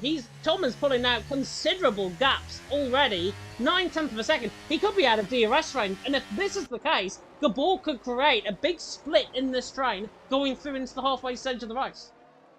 Not the kind of racing I like to see personally, but it is within the rule book. To be fair to Gabby, he was sufficiently enough ahead that Azem needed to pick and choose his battle, and in that particular point, I think he picked the battle. He's out of DRS. To be honest with you, wrongly, because he's now in a real pickle here. Gabba, is he going to have DRS? He will have DRS on this particular occasion, but I think Ryan will be very happy to swap the position up and now take P6 out of the hand of Novus Racing's Gabba, and now Ryan is up 2 positions on these medium tyres, and Azem is going to get close, and he's going to get even closer here because he's going to go for the overtake down the inside line. He is going to put his car there, and Gabba making the mistake going through turn 1. Those soft tyres were not going to work at all. He's lost the rear end so slightly, as I said. He's managed to hold it, and here comes Keke, and then no one wants to work himself into this party. He's going to be a double overtake for NLR. It's set a low Robbie. This one is NLR. He's so thankful that those mistakes have happened because they've been able to benefit massively from it. They're in 6 and 7 as Azem has finally got past Gabba for P8. And all of that spawned from Gabor going really too deep and literally making a mistake as similar to that as now Enzo is going now side by side with him, coming through the roller coaster section. Do not go down the inside here, my friend, because you will get absolutely chopped off on the inside curb. Enzo, though, doesn't even care. Puts the hand of rage out. Gabor forced down into 10th. Beautiful move by Enzo in the end. Yes, it was a little bit rubbing, but really good action out on track. Enzo through he's into 9th. Gabor has gone through those tyres so quickly out on track. I had in my notes about lap 13, lap 14, Gabor there in 10th, Enzo there in 9th, but Gabor, they're on a set of soft compounded tyres. Let's put it this way, he could end up potentially losing to Gavano, Michele, Rayen and Crowding if he doesn't decide to come in the pit lane, but I'm imagining he's staying out on that set of softs. There is a yellow flag, and that's Killer, I think, round coming through turn number 4. But with Gabor, back to the point that I was making with Gabor, if that rain is going to come about halfway through in the race, he has to try and stay out there for as long as possible. It doesn't look like the rain's going to come now at the minute, but you never know with this game. It could turn from sunny to wet within a lap. Yeah, back to the previous lap on that one. Actually, good comment from Liam Bowman in the chat saying nice move from NLR, to be honest. Yeah, it were, to be fair, wasn't it? It was a good move from Ryan and Keke to sort of benefit from the fact of Gabba and Azem sort of battling hard, and now they've been able to benefit from that one by a couple of positions and a couple of seconds each. So now they're on the back of Shazoo Tom at the moment. And remember, NLR are in that sort of really tight, compact battle, of course, for P5 in the standings at the moment. Remember, they are currently in the standings on P6 with a 12-point gap between them and TF10. Now, Danny Parodi's doing a good job for TF10 to hold on, but Keke and Ryan in points together at the moment as it stands is where it is at, with Jerome being one of the first people to get a time penalty just before Meat Killer did, but they're well down the field at the moment at 5 seconds in the pit lane. I'm expecting a retirement for the CPI Meat Killer, and there it is. Yeah, obviously he's got some sort of damage on that car that we didn't actually see out on track. Here comes Nick Piss, by the way, to the inside line and Daniele Parodi. And he saw him coming, gets the job done. Has he gone too deep? No, Thuni's into second. Really nice move there from the German. But these three are squabbling, or these two are squabbling even. Cameron Dowds is 3.4 seconds up the road. Just a normal day in the life of Cameron Dowds around this track, to be honest. Nick Chris in second, Danny Parodi there in third. Daniele is still on the back of Nick Chris running down the straight in towards turn number 5.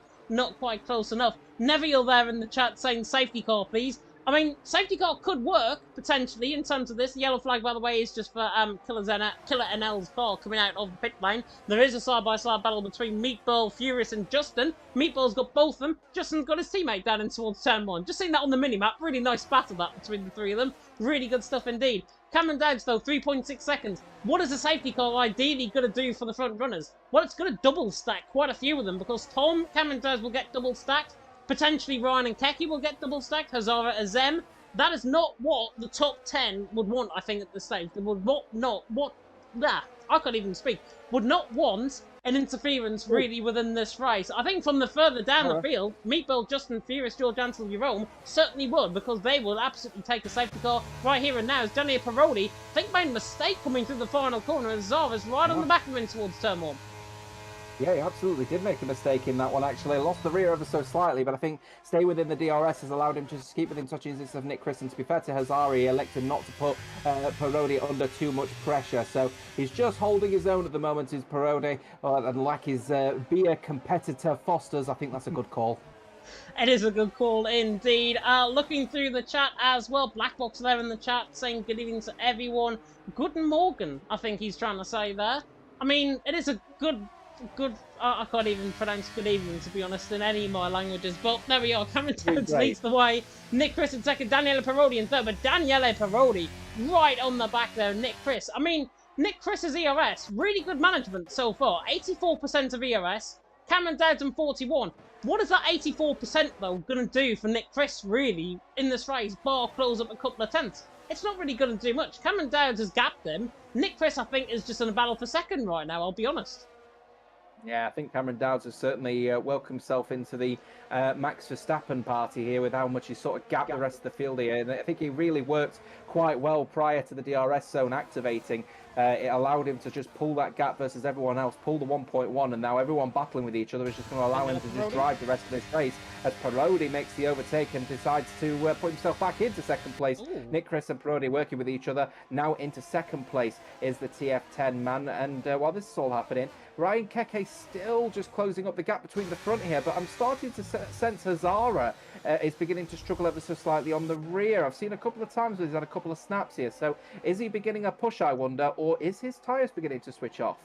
Potentially the latter, I think, around this track. Medium compound tyres only go about 15, 16 laps in terms of the lifespan. Then drivers might have to think about coming onto a set of hards. Judging by the weather conditions out on track, and judging by the no threat of rain that we've currently got out on track at this moment in time, cloud cover is building over the circuit now, as I say that. But there is no real interference in the race coming, I would say, within the next 10 minutes. I will be absolutely wrong. I normally am in terms of these weather scenarios. But hopefully this stays dry for as long as possible. Certainly for the front runners rather than the rear runners at this stage of the race. But Cameron Downs there leading the way. Daniele Parodi second, Nick Chris in third, then Cesara, Tom, Ryan, Keke, Azem, Enzo, Gabor top 10, Gavona, Rayen, Michele, Crowding, Justin top 15, the top 14 all within the train pretty much right now. Meatball there in 16th, and then Furious, George Ansel and Jerome WOR having a real nightmare, baptism of fire almost early on in the session. Nick Chris now pulls the inside line, about the 13th overtake. We'll see as many laps around this track from Nick Chris, and he gets the job done through, and he's into second position. Of course, myself, James Head, and Jota alongside me in the commentary box here. Cameron Downs still leading the way, 4.5 seconds. That gap, if Nick Chris puts all of his battery to usage, that's only going to come down for about 4 seconds. Cameron Downs will not want an interference in this race, whether that be a VSC, safety car, or anything else. No, absolutely not. He's been able to pull the gap now. He's hoping that no one will make that mistake here as Gifano trying to get in the mix here with Gabba, who's still on these soft tyres, by the way. I don't think they've actually hit any kind of second win. These soft tyres are just awful at the moment here for Gabba, who is now down a bucket load of positions, 3 positions from when he started in P7. So EPL now want to welcome themselves into the top 10. Good race, by the way, for EPL's Rayen. He's not had a good qualifying at all, but he's managed his own race quite well. He's just tucked in behind his teammate, and he'll be hoping to sneak 11th off of Gabba once Giovanno overtakes him. So very peculiar out there at the moment, as we've got a little bit of an incident happening with Furious, who loses a couple of positions because we're going 3 wide potentially between the 2 TTM boys here and BRT's Meatball, who then elects not to put Justin under too much pressure. 15th, 16th and 17th between the 3. Meatball could have added some spaghetti, I'll be honest, in terms of that. Their 15th, 16th, 17th position in terms of that battle. That was a terrible pun, I'll be honest. Cameron Downs leads the way. Nick Chris in second. Danny Parodi there in third. I definitely need to figure out. There goes Tom to the inside on of Hazara, trying to get the job done. Tries to get the job done on Hazara, doesn't get it though, coming through turn number 4. And now Ryan is right on the back of Tom, in towards Torre Vip at turn number 5. This opens the door for the NLR man to the inside line. German against the Brit, could be like the Euros in the semi-finals potentially. But Tom hangs it around the outside of Ryan there in 6th position. Good battle between them both, all of that being forced off though. That pun, by the way, was a player in his name. Meatball. There you go. Oh, wow, you had to explain it? Anyway, I'm just going to gloss over that one as we keep an eye on that situation. Yeah, Ryan doing the right thing, actually, just going to start putting pressure on the man in fifth at the moment because he just wants to try and sort of mix it up a little bit, try and upset the status quo here in order to try and earn the maximum points he can. Of course, that situation with Gabba and Azem updating, messing around with the status quo allowed NLR to work together as a team to gain the couple of positions. If he puts Tom under pressure, it might force Tom to start using his overtake, put Hazara under pressure. Maybe the same thing occurs. So I don't think he's looking for an overtake immediately out the blocks, or is he? I wonder, using overtake DRS. He is getting closer, but I don't think he's looking for the overtake here because we've got a bit of a call with Enzo and Gabba both coming in here as Danny Parode and Nick Chris still battling with each other going through turn 2 as he'll have to go down the inside line around the outside. A little bit jumpy here between the two, and then they've decided not to swap positions that easily here as Parode then decides to stay in front, but Nick Chris is going to have the DRS using the overtake then to go down into the next corner where surely Parode is not going to leave too much space here, or is Nick Chris going to force him out? No, he's going to leave the space. Fair play as he then gets on the power early, does Parode, and he stays in P2. They're still side by side. Beautiful. Going through into turn 8, and on this one then Parode stays in front as Gabba gets a 3-second time penalty, leaving the pit lane. Yeah, that was coming out of the pit lane, as you mentioned. Meatball and Justin are side-by-side down in towards turn number 1. Also, as well, Enzo coming in the pit lane. He's gone onto another set of medium compounded tyres. People saying in the chat, potentially the threat of rain. I think he's done that because I think he knows the rain is coming out on track. I think Justin and Meatball are having a right battle. 3 wide, I think it is. Down in towards the left-hand of turn number 5. We have to get this battle right now. Bit of a slide, get the double switch back. How do you like them apples? TTM Justin, Thurney's into 15. Final point scoring position, I'll add at this as well. Justin Thurney's into 15. Meatball in 16. Furious 11, 17. Daniel Parodi is into the pit lane. Enzo has picked up a 3-second penalty now. Him, though, interestingly, is onto that set of medium compounded tyres. He's done a double medium, which leads me to believe, potentially, we could be seeing rain in the next 10 or 15 minutes. Yeah, Parodi going on a soft tyre on this particular race. Those are just keeping a firm eye on the situation with the rain. The overcast conditions starting to indicate here that the humidity is rising out there at the moment. That's going to make the tracks even slippier prior to the rain even falling. So better tyres to be on are the ones that are newer, or if you're on the first set of tyres, be on a harder compound. At the moment, Justin finding the grip out there on the hard cut tyres versus Meatball and Furious both on the medium, but they are aging, to be fair. Rayan on an 15-lap-old rather medium tyre, just trying to close up the gap then to Azim, but at the moment Azim has broken the DRS on the EPL man, so the front 7 or front 6 rather, minus Cameron Dowds, are leading from the front here with their own little DRS train. Rayan just about to get back into it though. As we've got a bit of a spinner, and it looks like, would you believe, the hard tyre runner of Justin, who I said had all the grip in the world, definitely didn't have it there though. Yeah, just a Meatball, I think, having a bit of contact potentially coming through turn number 2 and 3. I just saw that on the mini-map there. Yellow flag deployed. Cameron Dad still leading the way. Still out on track. Nick Chris there in second. Beautiful helicopter cam, actually, as he now comes through the final corner. Tom now on the back of Azara. Again, beautiful helicopter cam from his perspective. Please keep this down in towards turn number 1. Tom looking for the move on the back of Azara. Trying to get the job done. Doesn't. We've got a migrating hole, so that is Ryan leaving the session. Hopefully it's nothing too serious. Hopefully that's not going to cause any issues throughout this race. It will go to the next man who was in the lobby, I think. Not sure who that is, but Cameron Daz leads the way. Nicholas in second is over there in third. Wretched luck for Ryan. Hopefully he can get back in. I'm going to fling him an invite over, so you'll see it on your screen now. Jossa, take us through the action because Aston Martin, they're getting past on the NLR man and Ryan. Yeah, Azim has managed to get past Ryan then, so Ryan will be looking to try and get the overtake then on Ryan as well as Giovanna, and this is the status quo upset that NLR wanted. It's unfortunate that the status quo upset is a result of NLR's disconnection, so Ryan is in a real spot of bother here now as a result of that one, and that double points haul that was looking so strong for NLR is now all particularly reliant upon Keke, unless Ryan could get in here quickly and earn the positions back as quickly as he possibly can. Or a mistake then from Nick Chris, or is he letting the people through? I wonder. I think he might be 100% ERS here, but he is currently very, very gingerly on the throttle here. Is his medium tyres running, or is he just trying to get DRS, I wonder, on the ET8 man of Azara? With the DRS then potentially open and then the overtake being used, they are staying out in this one. Yeah. Danny Parodi has come in to go on to a set of soft tyres here. Azim looks like he's going to do the same. Are ET8 cooking something strong here by moving him over to a soft tyre? Is he going to be able to earn the 20+ seconds back before the rain falls At the moment, overcast conditions are looking pretty strong, but the sun is still peering through the clouds. Sun is still peering through the clouds, but it's not going to be long until that sun is now going into the cloud cover. And in fact, as soon as I say that, there's hardly any sun out on track now. It is fully cloudy now and towards turn number 5 at Torrevip.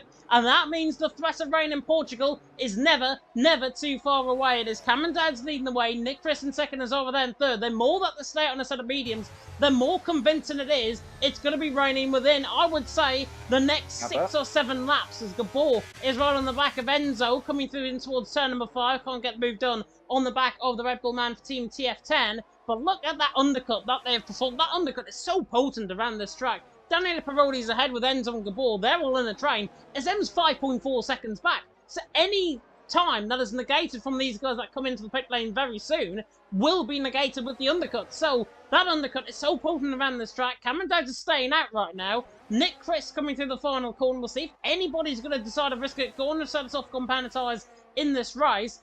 Top 5 are staying out, top 6 are staying out, Gavano's staying out, Michele, however, is in. So Michele, playing the ball, 5-second penalty speeds in the pit lane, goes a couple of miles an hour over the speed limit into the pits. But this should be for a set of soft compound tyres, I'd imagine. Otherwise, has he done this wrong? Has he gone a set of softs and then come in for a set of inters in about 5 minutes' time? That's what we could be looking at here. Yeah, as he's trying to match he's trying to match a Zem at the moment with that 5-second penalty at the moment. I think the undercut is going to be very potent here as he leaves the pit lane now, and there goes a Zem. So Michele's overcut strategy not working at all here as he's getting really close here. BRT's crowding, of course, on the 18-lap old medium tyre versus Giovanni, and his last race as well for Old Plan Racing Team for Giovanni as well. So this is going to be the big points all that he's looking for to help the team climb off the foot of the table. Keep an eye out, though, on Daniele Parodi, though, 12.5 seconds back. He's earning time big time. The question is he going to be able to earn that time back before the rain falls? Tom and Azara side by side coming through turn number 11 now into the left-hand of turn 13. Rain is still not falling out on track for now. Really good switch back there from Tom to try and get the run now coming out of 14. Can he get the job done coming out of the corner at 14? Then in toward the right-hand of turn number 15. Hopefully Ryan is able to join. I have invited him in, so he should be able to join. He might have to restart his game potentially, but front 4 continuing on. Keki continues. Rayen continues. They're all continuing on because they know the threat of rain is never too far away. Gavano is into the pit lane. Set us off compound tyres. Starts raining in the next 2 or 3 minutes. Everyone that's recently came in on a set of softs are completely and utterly done for in terms of their strategy in this race. Cameron Dowds leads the way. Nick Chris in second is over there in third. Daniel Parodi is through on Enzo. Enzo now with the Team TF10 8th and 9th. They're currently potentially net P2 and 3 out on track, judging by the crowding is also coming in as well. Oh, I think we're back. I hope we're back. Tom's around the outside of Azara. Turn 1. Brilliant move to come back to. Tom around the outside of Azara. Gets the job done. Round the outside of Primera. Job done for him. He's into third. Apologies by that. I think my laptop is overheating slightly. So apologies about that. You might have seen me disconnect there. Enzo on the back of Gabor. Side by side coming through turn 3. Job done for him. He's into 7th. What a switchback going through turn 1 then from Enzo as he just gets overtaken by Gabba. He just switches the move back, but he still might be done here. Gabba elects not to go for the overtake and stays in P8. I was just saying that at the point of the break, Daniel Parodi is in a real prime position here. He is in on a soft tyre that is going to be going the distance compared to these medium tyres in front of him. He's going to be so much quicker versus everyone else. Even when the rain starts to fall, you've got that crossover period to consider. As soon as we get onto the inters, that is going to be the big break here. But he is losing time at the moment. It's Parodi 10.5 to Rayen at the moment. It was about 9.8. So maybe a poor lap on this occasion, but they need time trial lap times out of him now. Yeah, definitely. So Ryan's been re-invited by the ways. Cameron's into the pit lane, and Enzo goes completely out wide, coming to the left-hander there. Turn number 14. That is why rain is falling out on track. This is going to be intriguing. Cameron Dowds is on the set of softs. Oh no! Cameron Dowds is on the set of soft compound tyre, and the rain is falling out on track now. There are spits and spots in the pit lane. Parodi is going to be well ahead of Cameron Dowds. Coming out down towards turn number 1. There's Cameron Dowds. There's Parodi. And there's Gabor. He's going to be side by side. Ray ends into the pit lane on a set of inters. They're flying through turn number 1 just ahead Enzo and Gabor. But the rain is falling out on track. Cameron Dowds on a set of soft compound tyres. He's got himself within a race-winning opportunity still. But has he gone onto the set of soft compound tyres too little too late? That's my big worry. The gap 0.3 of a second between him and Enzo. Gabba on a fresh set of, on a decent set of medium tyres as well. But the gap between Gabba, Enzo and Cameron Dowd is about 3 seconds to Parodi. But the soft tyres are going to start to slowly fall off as Ryan has now disconnected from the session. He's out of this one after that incident here. And here he comes then, does Cameron Dowd. He looks to go around the outside then of Enzo. He needs to get this move done and he closes the door firmly, Enzo, to say that is my position, so you're going to have to earn it. Ryan reconnects into this session somehow. I'm not sure what's going on with him at the moment, but around the outside he'll go. Oh, there's a bit of lag spiking happening as a result of the situation. Nick Chris has also disconnected from the session. I have a gut feeling here that this race might be turned on its head as a result of the situation with Ryan. We'll keep you up to date. We will keep you up to date indeed as M to the inside line gets the job done and Enzo is done in terms of those tyres potentially, but M is not done in terms of that battle. Go back, Cameron Dowd and Gabor now side by side. This is for a net P2 currently out on track. Rain is falling heavier. Inters are not too far away. Tom Hazara and Nick Chris currently in the top three. Daniela Parodi, Cameron Dowd, Gabor, Azem. They're in 6th and 7th. Azem flies to the inside line and Gabor in towards turn number 3. Gets the car stopped. Half a car length alongside. Full car length ahead coming out of the corner. Job done for him. The Turk is through and he's into 6th. Gabor there and Enzo still side by side. Run up the hill. In towards turn number 5th. In towards Torrevet. Tries to get the job done. Might get the switch back on the inside. Coming out of the corner. Traction though too good for Gabor coming out of the corner. He is through and he's into 7th. Wow, oh wow. Brilliant battle going on out on track. I'll try and get Nick back into the lobby if I can. Tom leading the way is our 2nd. Nick Chris there in 3rd, but we'll get him back in now. Cameron Dowd's then 2 seconds the gap between him and Parodi. Remember, Parodi on 7-lap old soft tyres. They're not going to be as good as Cameron Dowd's 1-lap old soft tyre, but the track conditions are going to get considerably worse. But you're better off being on the tyres that Cameron Dowd's is in. So yes, Cameron Dowd's lost out big time as a result of the situation with Parodi, but Cameron Dowd is certainly on the better tyre. He lost about 9 seconds as a result of the undercut from Parodi, but you'd expect people are going to be coming in. Hazara and Tom are both coming in. Are they moving over to an intermediate tyre? Rayan was forced to the intermediate tyre because as he was entering the pit lane, the rain started falling, so he elected just to move to the inter and take the L on this occasion. Is it soft tyre? It is a soft tyre for Tom, and Hazara also switching to a soft tyre. They don't think the rain is actually going to affect them too harsh prior to the intermediates, prior to them thinking that the intermediate tyre is going to be necessary. Nick Chris back in the session though, but his car is just leaving the pit lane now down in 12th. Yeah, he was. He wasn't showing for me in terms of my invites coming down. He's normally right at the bottom where it's under EA. He wasn't showing there. So luckily, I think somebody else has invited him in, which is really good. Daniel Parodi leads the way. This is an interesting battle though, because Cameron Dowd is right on the back of him there in 2nd. George Ansel there speeds into pit lane as well. Ryan is the only one on that set of inters. Inters are not looking too bad, but they are losing a lot of time. Cameron Dowd though, within the space of 2.5 laps, has gained all of that battery back and is now in the attack on the back of the Italian. And now the rain is falling. Bert Xavier coming to the final sector into the left-hander now of turn 13. Rain is falling heavier out on track. This could affect the tyres. This could affect everyone coming in the pit lane. Is Ryan and Justin all of a sudden looking very good in that set of inters further down the field? All remains to be seen. Daniela Parodi leads the way. Cameron Dowd in 2nd. The rain affecting the surface coming out on track. And Daniela Parodi is in. And this will be for a set of inters. Cameron Dowd's continuing on. This is not bad from Cameron Dowd because he can actually treat this like a qualifying lap right now and really put pedal to the metal and really put Daniela Parodi under pressure with him now going onto that intermediate compound of tyres. Hecky to the inside line and McKelly gets the job done. And Enzo on Gabor gets the job done through and he's into 3rd. My God, this race is absolutely mad. Yeah, the strategy is reliant on Daniele Parodi to come in at the end of that particular lap, of course, as Cameron Dowd was really closing down the gap, but I don't think the intermediate tyre is the tyre to be on at the moment, because out there at the moment, I can't even see really a dry line out on circuit, so the condition, there is actually a small dry line starting to develop, but I don't think the rain is actually falling that hard to consider the intermediate tyre. I think it's at least after, I think it might even be longer. I think there's at least another 3 or 4 laps prior to us needing to consider an intermediate tyre, so it was reliant upon, this strategy was reliant upon Parodi pitting the moment Cameron Dowd caught him, but I'll be honest with you, I don't think it's going to work quite well, and I think the people that are going to benefit the most of this one is the people that left it later, and that might be the likes of Keke, who's getting really close up on makes a good move on Gabba, and he's now getting even closer to Enzo. NLR are in a real good position versus TF10 in the table. Remember, it's only 4 points separating the pair of them, I think, if my maths works out right. If not, might be 12. In that situation, they are definitely the better tyres to be on, but losing the rear ever so slightly. Yeah, losing the rears ever so slightly. Cameron Dowds is 6.3 seconds ahead of Azem at the minute. Azem there in second, Entel there in third, Keki there in fourth. Could be like what we saw in Kota last night in PSGL, where it turned from Inters all the way to tries toward the end, and the guys in the set of Inters stayed out. Mateo was the one that won that race as well. Keki there in third, Entel there in fourth, Gabor there in fifth. We could see exactly the same scenario as I did last night. In that race, Tom goes very deep in towards turn one, but gets the job done on the back of crowding. Almost looks to me, though, on board with the VRT, man.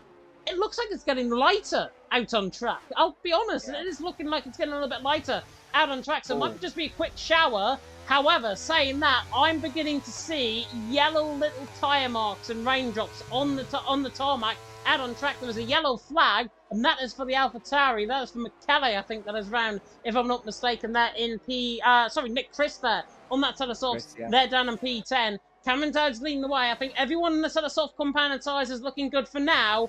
But this rain will affect the track at some point. It's just whether or not it'll affect the track before the end of the race. I just don't think it will. You know, it's too light out there, and the pit drivers are driving on the circuit at the moment with they're so widespread that the rain. Now it is. It's just been dispersed immediately. You know, here it is, and now the rain is starting to pick up a little bit of spray, maybe on the front left. I'm keeping an eye on Nick Chris at the moment. I still don't think we're quite ready for intermediates yet at the moment, but it's getting closer. Just keeping an eye on the gap there. As well, looking at the leader gap at the moment between Danny Parodi and Cameron Dowd's gap is 28.3 and shrinking, so the intermediates might just be the faster tyre to be on just over now. The crossover has now come in 28.5, maybe not, we'll see. Just in the margin, I think, for the dry compound tyres out on track for Cameron Dowds is just locked up there and towards turn number 5. It's becoming more difficult for these guys in the set of softs to try and keep on going. Jerome there just been lapped actually by Cameron Dowds. I did say about 2 laps time. Look where we are. Lap 27 out of 33. It's raining down on track, and the rain is beginning to affect the track surface. Again, call me Mystic James. Giovanna there on the back of Tom. 4th, 5th, and 6th position. Tom finding the move done on that 3-lap younger compound tyres compared to Gavano. Not looking too bad at all. But Cameron Dowds in the lead of the race. 9 seconds clear of Azem in second. Keki there in third. We are about, I would say, maybe a minute and a half away, I think, from DRS being disabled and it being full intermediates out on track. There's a yellow flag that is George Ansel round coming through the left-hander there of turn number 13. He's dropping through the field. Jerome there is done as well. And I think, actually, Jerome has got a puncture. Rear right compound tyre has gone. And that is him now going to be driving that all the way to the pit lane. And he spins again. And Jerome may as well, I think, at this point, come into the pit lane and retire the car, I'll be honest.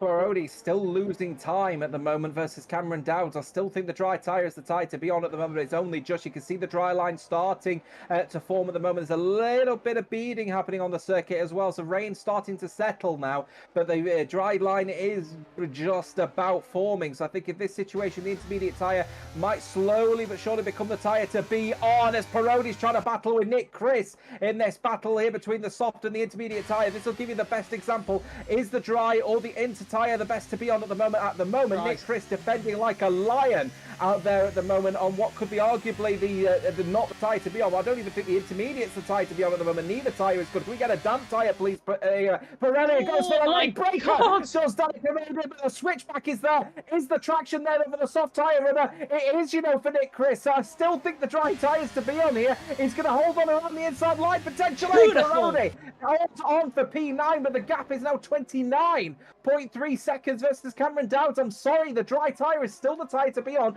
Only just, though.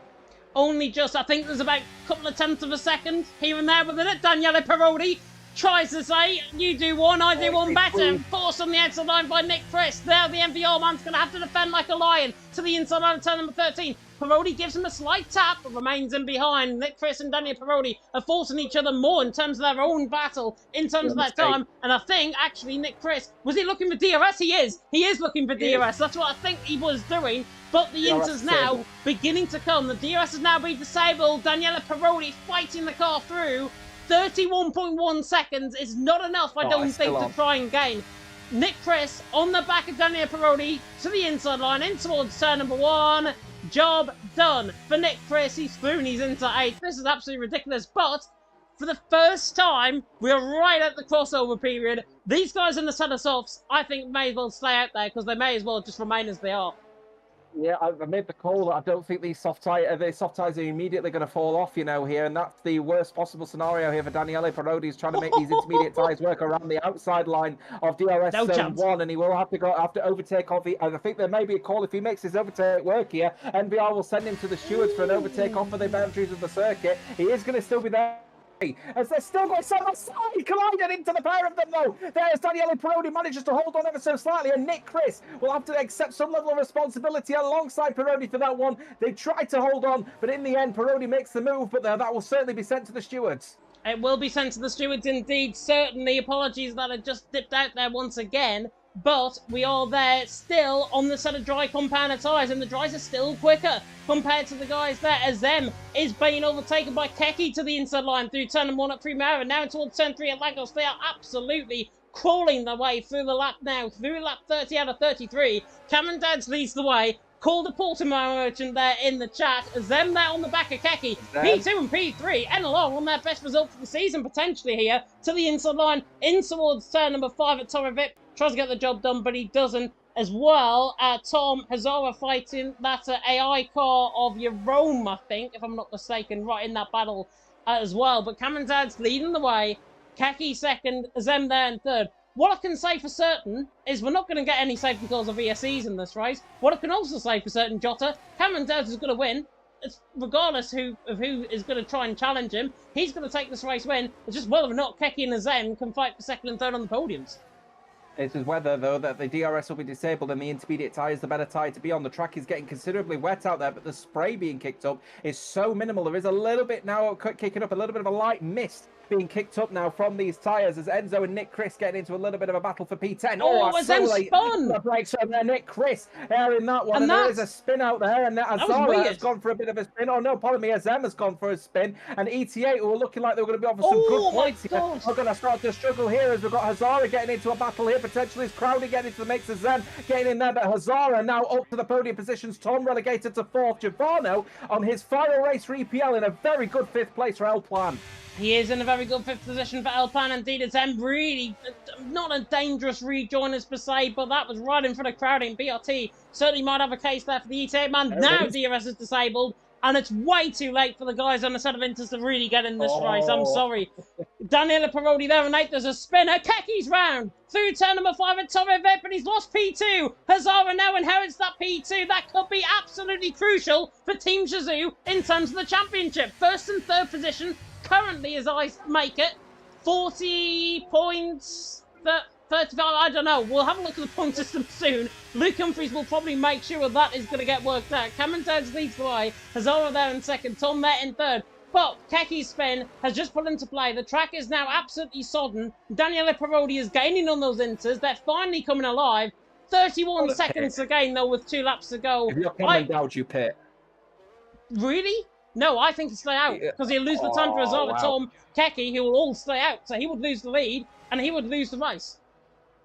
I don't know. I'd have pitted here. If I were Cameron Dowds, I'd have pitted, got onto the intermediate, knowing you're going to be faster than everyone else around you. Otherwise, you stay on the soft tyres and risk losing the race anyway. So, anyway, they're all staying out. They're all going to just elect to not race on the wrong tyre in this one with very little time that we've got left. Azem will be absolutely kicking himself for ETA here. That half spin that he had has lost so many points in that battle for the lead in the championship. Of course, Hazara in 2nd is taking points off of Shazoo, with Shazoo Tom in 3rd. Oh, plenty of people going off the circuit, crowding off as well at turn 1. Azem losing so many points, though, down in P7 as a result of that one. ETA are not going to be earning as a result, and you'd have to experience Azem not being the best experience here, as Tom is getting really close here to Zara, as we've got a yellow flag sector 1, and that is for Nick Chris, who's gone off at turn 1.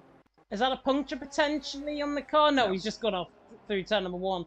Unfortunate. Cameron Dodds leads the way. Hazara there in 2nd. Tom there in 3rd. Shazoo looking for 1-2. Last 1-2 here in Lexi Division, albeit in the sprint, was last week for F7R. They were 1-2 with Flopman and Yozzy. Tom and Cameron Dodds looking to do exactly the same thing here tonight. Daniel Parodi is gaining on Zazem, Crowding and Gavano, so he could get P5 potentially in this race if he keeps on going out on track. Cameron Dodds, though, 17.2 seconds up the road, is absolutely flying onto the final lap of the race. Hazara and Tom, though, was the main battle to run on board with. 2nd and 3rd, E8 against Team Shazoo, Mercedes against Aston Martin, coming now through the right hand of turn 15 at Galp.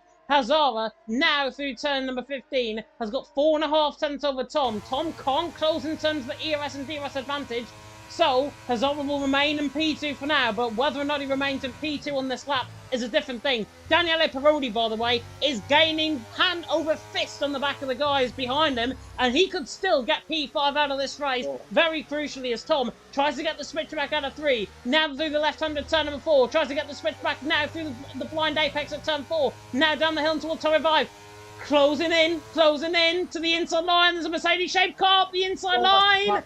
Hazara makes a mistake. Tom up the inside line, tries to get the job though. This is crucial for Team Shazoo in terms of the championship with 2 races to go. Hazara trying to hang on in there, the Norwegian, to the inside line. Forces there Tom to the outside, and Hazara there remains in P2. Jerome has crashed out of the race through the final corner. Cameron Dowds leads the way. Hazara second, Tom in third. Forceful move, but honestly, I thought it was pretty even between both of them coming out the corner. Yeah, getting really, really close to comfort here, and Keke will be happy to sweep up any points for NLR in their battle with TF10 at the moment, and Parodi is flying out there now on these old intermediate tyres. Through the final corner. At this point as well. Gabba also battling with crowding now for 7th. Gabba obviously looking to try and earn some points here. There they are as Cameron Dowds comes across the line and takes the victory. 18.3 seconds ahead, and I mean, we don't want to really give off the battle for P2. It's a brilliant battle. Cameron Dowds, though, absolutely dominant out on track in the end. Hazara there in second, Tom there in third. They will come across the line. Hazara, really good result from him in second. Tom in third, Keke in fourth. NLR's podium gone absolutely wanting with that spin, I'm afraid. Gavano there in fifth, Daniel Parodi there getting 6th on the line. Crowding there in 7th, even Gabor with that penalty down in 8th. Azem there in 9th, and Enzo ran off the top 10. McCallie and Nick Chris, however, still battling, coming through the right-hand return 14. Now through the right-hand return number 15. Could have a drag race to the line between them both, hopefully. The softs and the inters, intermediates, and that is how not to take the final corner. McCallie has done a bump and run. Nick Chris is round. He's waiting up for him. Will he wait up for him enough to hang up back the position? No. McCallie had a penalty anyways. Nick Chris in 11th, Ryan in 12th, McCallie there in 13th. But that bump and run just signals how difficult those conditions were come the end of the race. Yeah, no, that's the thing now with Team Shazoo, because have they earned a good chunk of points enough here to potentially put themselves out of sight? I wouldn't. I'm just going to keep an eye out on that one. 40 points for the win, 27 for third, ET8. Oh dear, the lineup that I mentioned this, didn't I, right at the start? They raced really well, didn't they? But I think it's just, I think what's the right word for it? What's the right word for it? Maybe it's just maybe perhaps they haven't put an experienced lineup. They need a bit more experience out on the field out there at the moment, and I think that one might have just potentially cost them a title as a result of that. We'll have to see. I don't think the championship has won tonight. I think there's definitely going to Britain at least, but ET8 have lost out big time as a result of that. Only a half a spin could have decided this championship. Can you believe it? Unbelievable. But what is not unbelievable is Cameron Dowds' dominance victory around here. As per usual in Portugal, he is the king of the castle here in Portimao, and he takes the race win out on track in very dominant fashion.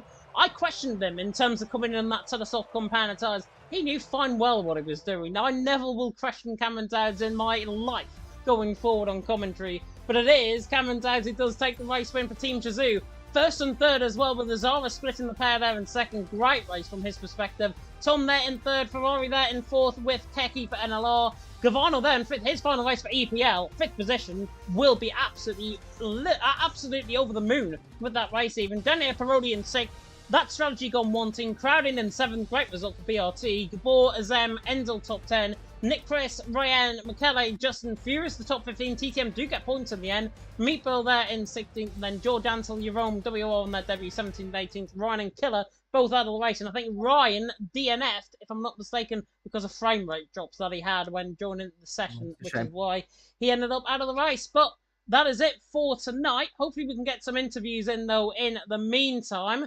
But we've got 2 more races to go in the season. Ignore that calendar slightly, because Britain is on next Monday rather than next Tuesday. It is the 6th of May rather than the 7th. So Britain comes up on the 6th of May next week at Silverstone, the home of British Motorsport. And then we're at the Red Bull Ring on the 15th of May. Round 15 of the championship is on the 14th of May. Goodness me, getting confused. But Britain next week, regardless of what happens around there, I'm just going to throw it out there and say Mateo's going to be racing. Mateo's going to take the podium around there. Yeah, potentially, and that will be the big one for Shazoo as well. Will Shazoo be able to take the title in Britain as well, which I think will be an opportunity to after that result in Portugal. So it's going to be a fun time to say the least. Points are being added, I'm sure, into the table imminently. So we'll give you a roundup of what the table looks like initially ahead of the steward inquiries, which no doubt there'll be a few. I think considerably less than last week, James, but still some there. So we're better off have a quick chat with the people that are waiting for us to have a chat with us at the moment. I believe we've got both of the Shazoo boys waiting. We have got both the Shazibos. They were very silent in joining the waiting interview. They didn't even tell me they were wanted an interview. Very silent. Hazara is also going to be joining us. We are getting a full lineup in terms of everyone here in the commentary box tonight as we move in the two Shazoo boys into the chat. We'll move Hazara in very shortly as soon as he appears in the waiting room. But we can now speak to the man who picked out, who absolutely dominated that race in P1. Cameron Dowd, as I said there at the end of commentary, at the end of that race, you are the king of Portugal, the king of Portimao. Talk us through that race because I honestly thought you got that strategy call wrong. Yeah, well, qualifying was decent. I think there was a potential for a midpoint too, but I balled the final sector a little bit, but still it was a decent lap. And then in the race, it would have been ideal to get past on the first lap to try and gap because I knew I would have decent pace. But I had to wait a few laps. But I think the person behind me made a bit of a mistake, and that just kind of let me get away. And then after that, I just tried to manage my URS, but still trying to use a little bit to get away at the same time. And then the strategy was actually really difficult. I think we've seen on the radar that it was a really light rain. So the whole time I was planning that strategy the whole time. I didn't think it was going to rain properly, and luckily I was right. I tried to stay out as late as possible just in case, but I also didn't want to leave it too late. So yeah, it was a really good race, really good pace, and yeah, I'm really happy. I didn't really make any mistakes that race. Yeah, no mistakes whatsoever as well. Did exactly the same as what you did in PSGL around here as well. It's a good job I chose Portugal, by the way, for you out on track because it was just pure domination, I think, from your perspective. You were just simply brilliant out on track. And from a Team Shazoo perspective, first and third out in going into the final 2 rounds of the season, Tom definitely happy, I'm sure, with that P3. But from a Team Shazoo perspective, you must be really happy with how the team's ticking along in Legacy Division and putting you only a matter of points away, I think, from wrapping up the first championship here in Legacy Division. Yeah, I think it's been a really good season for Shazoo. I'm not sure how they've done in previous seasons, but it'd be nice to see them win and also help them win. So hopefully we can get a championship wrapped up. It's me and Tom for the last 2 rounds, so we see what we can do. Confirm that breaking news on the news wires there. Confirm Cameron and Tom for the final 2 rounds of the championship and for EML tomorrow night as well, which I'm really looking forward to. From my perspective as well. Jota, I don't have any questions for now. Any questions from your perspective? Yeah, just the one really actually about this one. So we've got a confirmation that pending any kind of penalties that might be applied, Team Shazoo are now 74 points in the lead of this championship. So the championship obviously not decided tonight, but it can be decided next week in the British Grand Prix. Expectations that ETA are going to be fielding their better drivers, you'd have to argue, for the next couple of rounds to try and claw back points that they perhaps lost tonight. But with you and Tom leading at the helm, surely that this one is in the bag for Shazoo, right? I'm not sure how Tom does at Silverstone, but it's a pretty decent track for me. So hopefully, I think it's a good track for Tom too. So hopefully we can both just get top 5s next week, maybe double podium, something like that, and then hopefully the championship can be wrapped up. It'd be quite nice to take the pressure off our backs and going into the final race. Yeah, it's going to be a good race nonetheless. I think Silverstone always brings the a fantastic race generally in normal F1, and then when you put all of the cars in with equal performance, and then you guys racing at the top dollar, it is going to be an absolute blinder for sure. Well done, good race victory tonight as well. I must admit, I did call out potentially that maybe you could have taken the opportunity to move on to the intermediate tyre while you were 16 seconds in front, but I think you made the right call staying out on the softs. Great job tonight. Yeah, thank you. Yeah, and I shouldn't second guess Cameron Dowd's pace and brilliance out on track either. I think in commentary, that's what I've learned here tonight. Anyways, Cameron, go and enjoy your evening. I will now speak to the man in P2. It is Mr. Itaid Hazara. And Hazara, first of all, are you here with us? Yes, I'm here. Can you hear me? He is here, and we can hear him loud and clear coming through on the stream as well. P2 out on track, albeit with an ET8 lineup that I thought was a little bit weak, and we mentioned that in commentary as well. But P2 for ET8 must be really, really good going into the final 2 rounds of the season. Yeah, of course. I mean, it feels good. I think there were doubts, obviously, as you mentioned. Other teams, other people doubting us, but and yeah, also some people in our own team were kind of not doubting, but we were having fun with it, saying that yeah, we're not catching Shizu now, this, that, and the other, but yeah, it's all good fun. But of course, when you come into a race like this, you just have to stay calm, really. Don't panic, no matter how bad of a track you get, and yeah, just try to do the job. That was what we did, me and Azam today. We did a terrific job as well. We were, I mean, we were up there in qualifying P4, no, P5, P6, and yeah, it was a good place to start the race, and then we just took it step by step, the race, and it turned out pretty well. I had a good battle with Tom. GG's for that. And then Cameron was just, yeah, too quick. Yeah, he kept the guys in front of me. So, yeah, I didn't see him the whole race. So, congrats. Yeah, and Cameron was so quick. I think it was just a speck maybe in the distance for about 3/4 of that race, I'll be honest, out on track. But P2 from your perspective, P2 from ET8's perspective, definitely going to be filling you with a lot of confidence going forward. Obviously, we had that spin with Azam. I'm not sure if you were with him in the party. What happened with him? Because it looked like to me, I was right on board with him. He got put off by a ghosted car. I think it was one of the WR drivers going through him, and he just put too much traction on and spun coming through turn 14.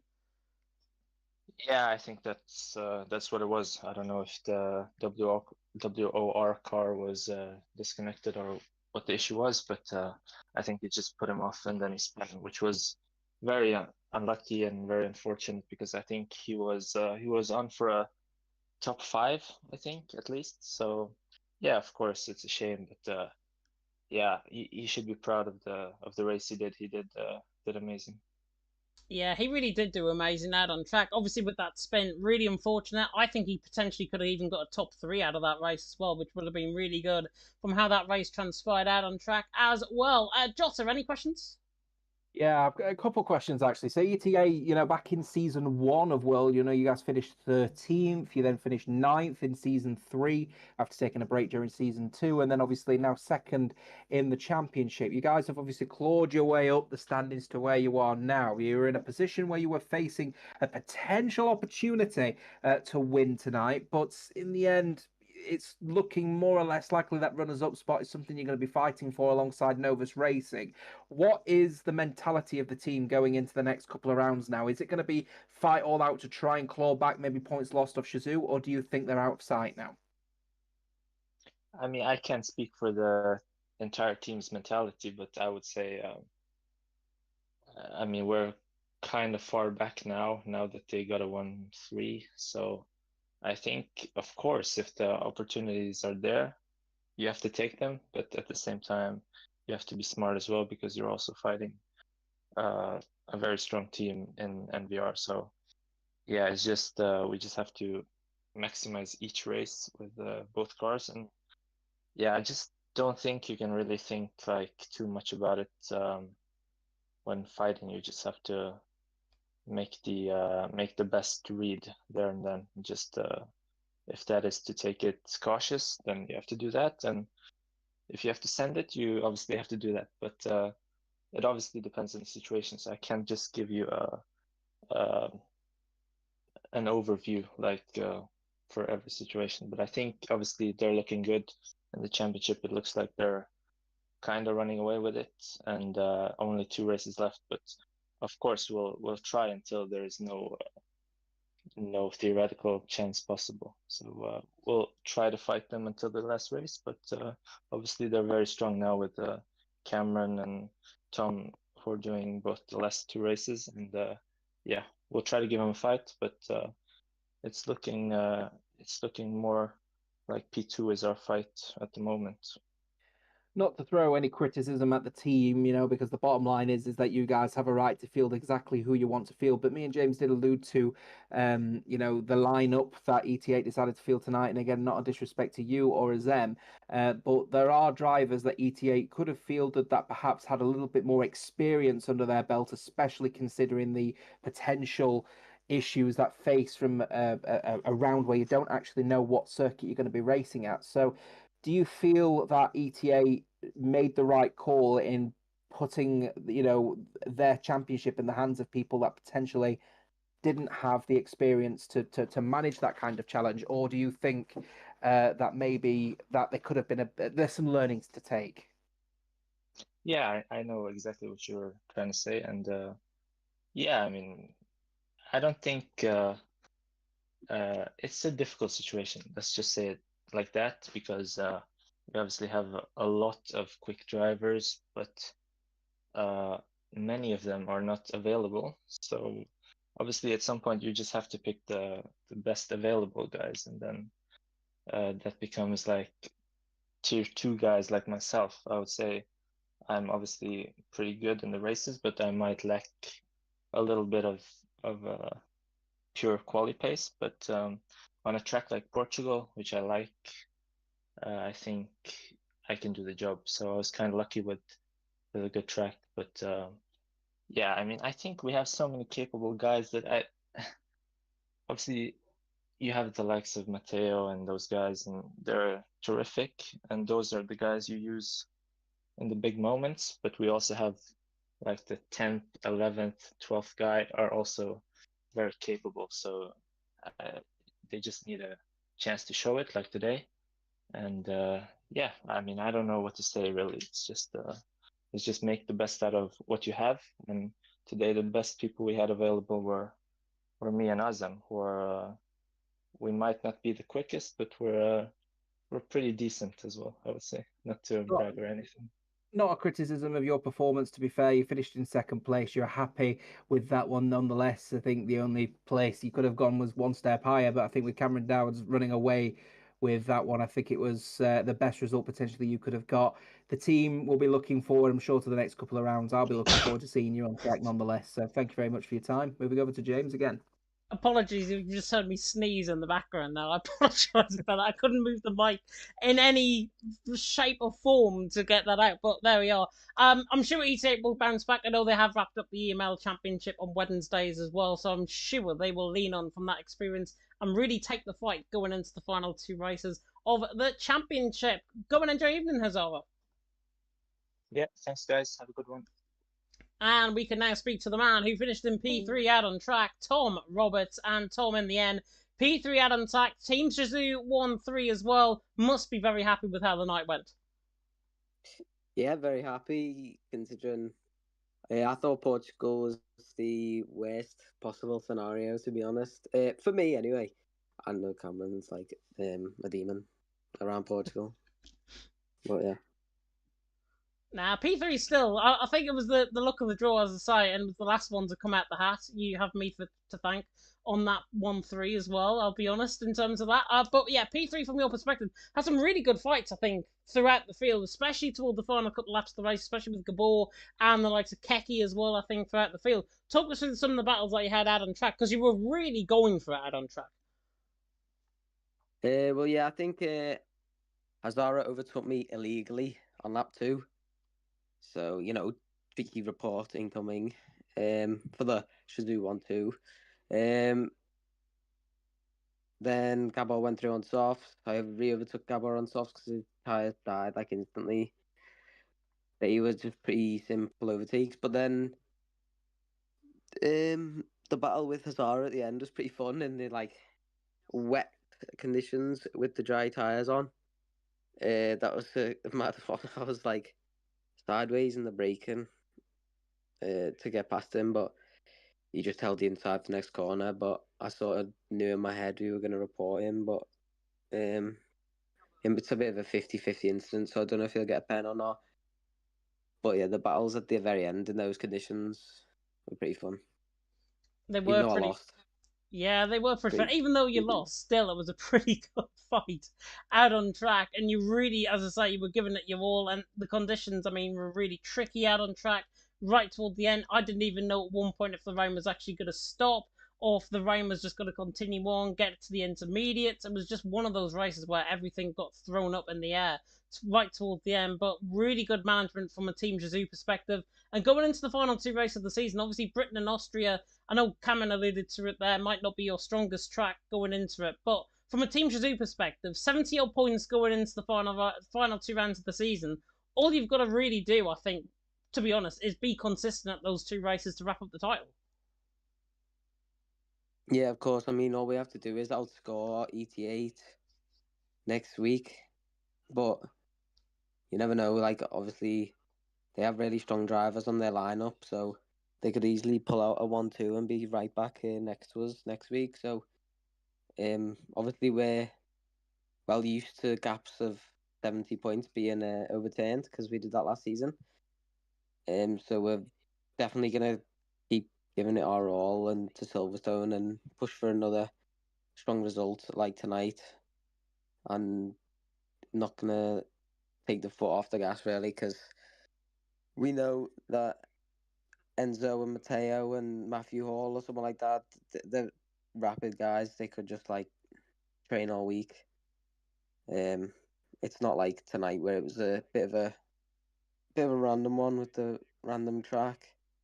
It's back to normal, so yeah. Yeah, back to normal indeed, and hopefully Team Jizu can wrap up that title going forward into the final two races of the season. Jota, any questions? Yeah, fine. Only the one question for me, I think it just comes back to the, general performance of Team Jizu. You guys are, have had an absolute blinder of a season, to be fair, coming off the back of, I think that's 3, 4, 5, 6, 7, 8, 9, 10, 11, 12, 13 podiums now this season. So you guys are powering on. The question I want to ask really is, you guys are looking pretty confident that this title is going to be yours moving forward into the next game cycle. What are the plans for Team Jizu that you are aware of as regards to the long-term aspects in order to try and maintain your leadership at the front? Well, I think what we have currently is very strong, so I don't think any of us plan on like stopping. And there's not really much that could change. Hopefully we all suit the new driving, whatever the handling model is on the new game.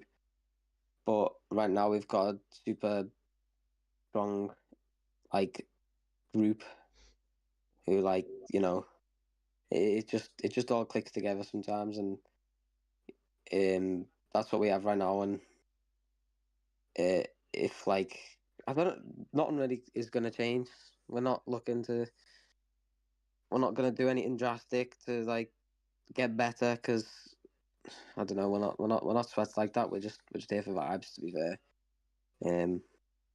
But yeah, we just have fun. That's the goal.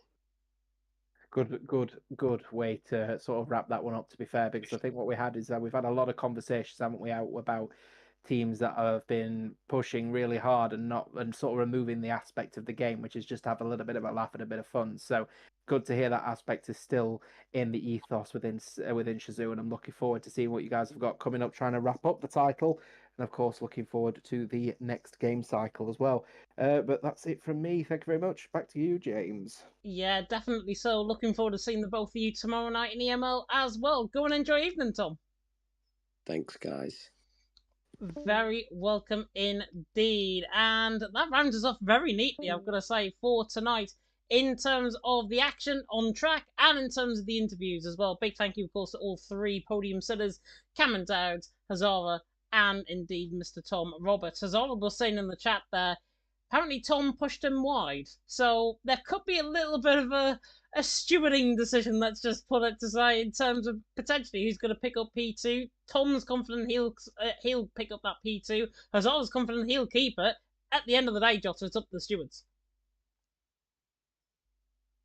If you see Yeah, entirely up to the stewards. Yeah, just talking on mute, apparently. Yeah, no, really, really important that as well. It's down to the drivers to obviously keep it as civil as they possibly can. I think we've taken a lot of learnings, haven't we, from last week? And to be fair, the drivers kept it as cool as a cucumber out there. I think there were a few incidents to make note of, perhaps a little bit of aggression from, you could argue, from Gabba, but I think, for instance, when he was on the soft tyre at the start, but the bottom line is that a lot of it is just hard racing and people are allowed to get their elbows out. So let's see what the stewards have got to say first before we make any wild assumptions about what the final results are going to be. But as it currently stands at the moment, prior to that, 74 points is the difference between Team Shazoo and ET8, and the gap is now 102 between Novus and Shazoo, and the gap between ET8 and Novus is about 28. So plenty of space between Shazoo and the rest of the field, but that spot for P2 is still very much up for grabs. It is still very much up for grabs indeed, and the one and only place that you want to be next Monday is, of course, sitting very comfortably, I hope, around your home, around your devices, watching the WOR Legacy Division next week, of course, on the 6th of May. Date change, of course, because of F1 Sim Racing. F1 Sim Racing, of course, I think is on from the 7th to the 9th, if I'm not mistaken. So that is going to be really interesting. I'm really looking forward to seeing how the guys get on there.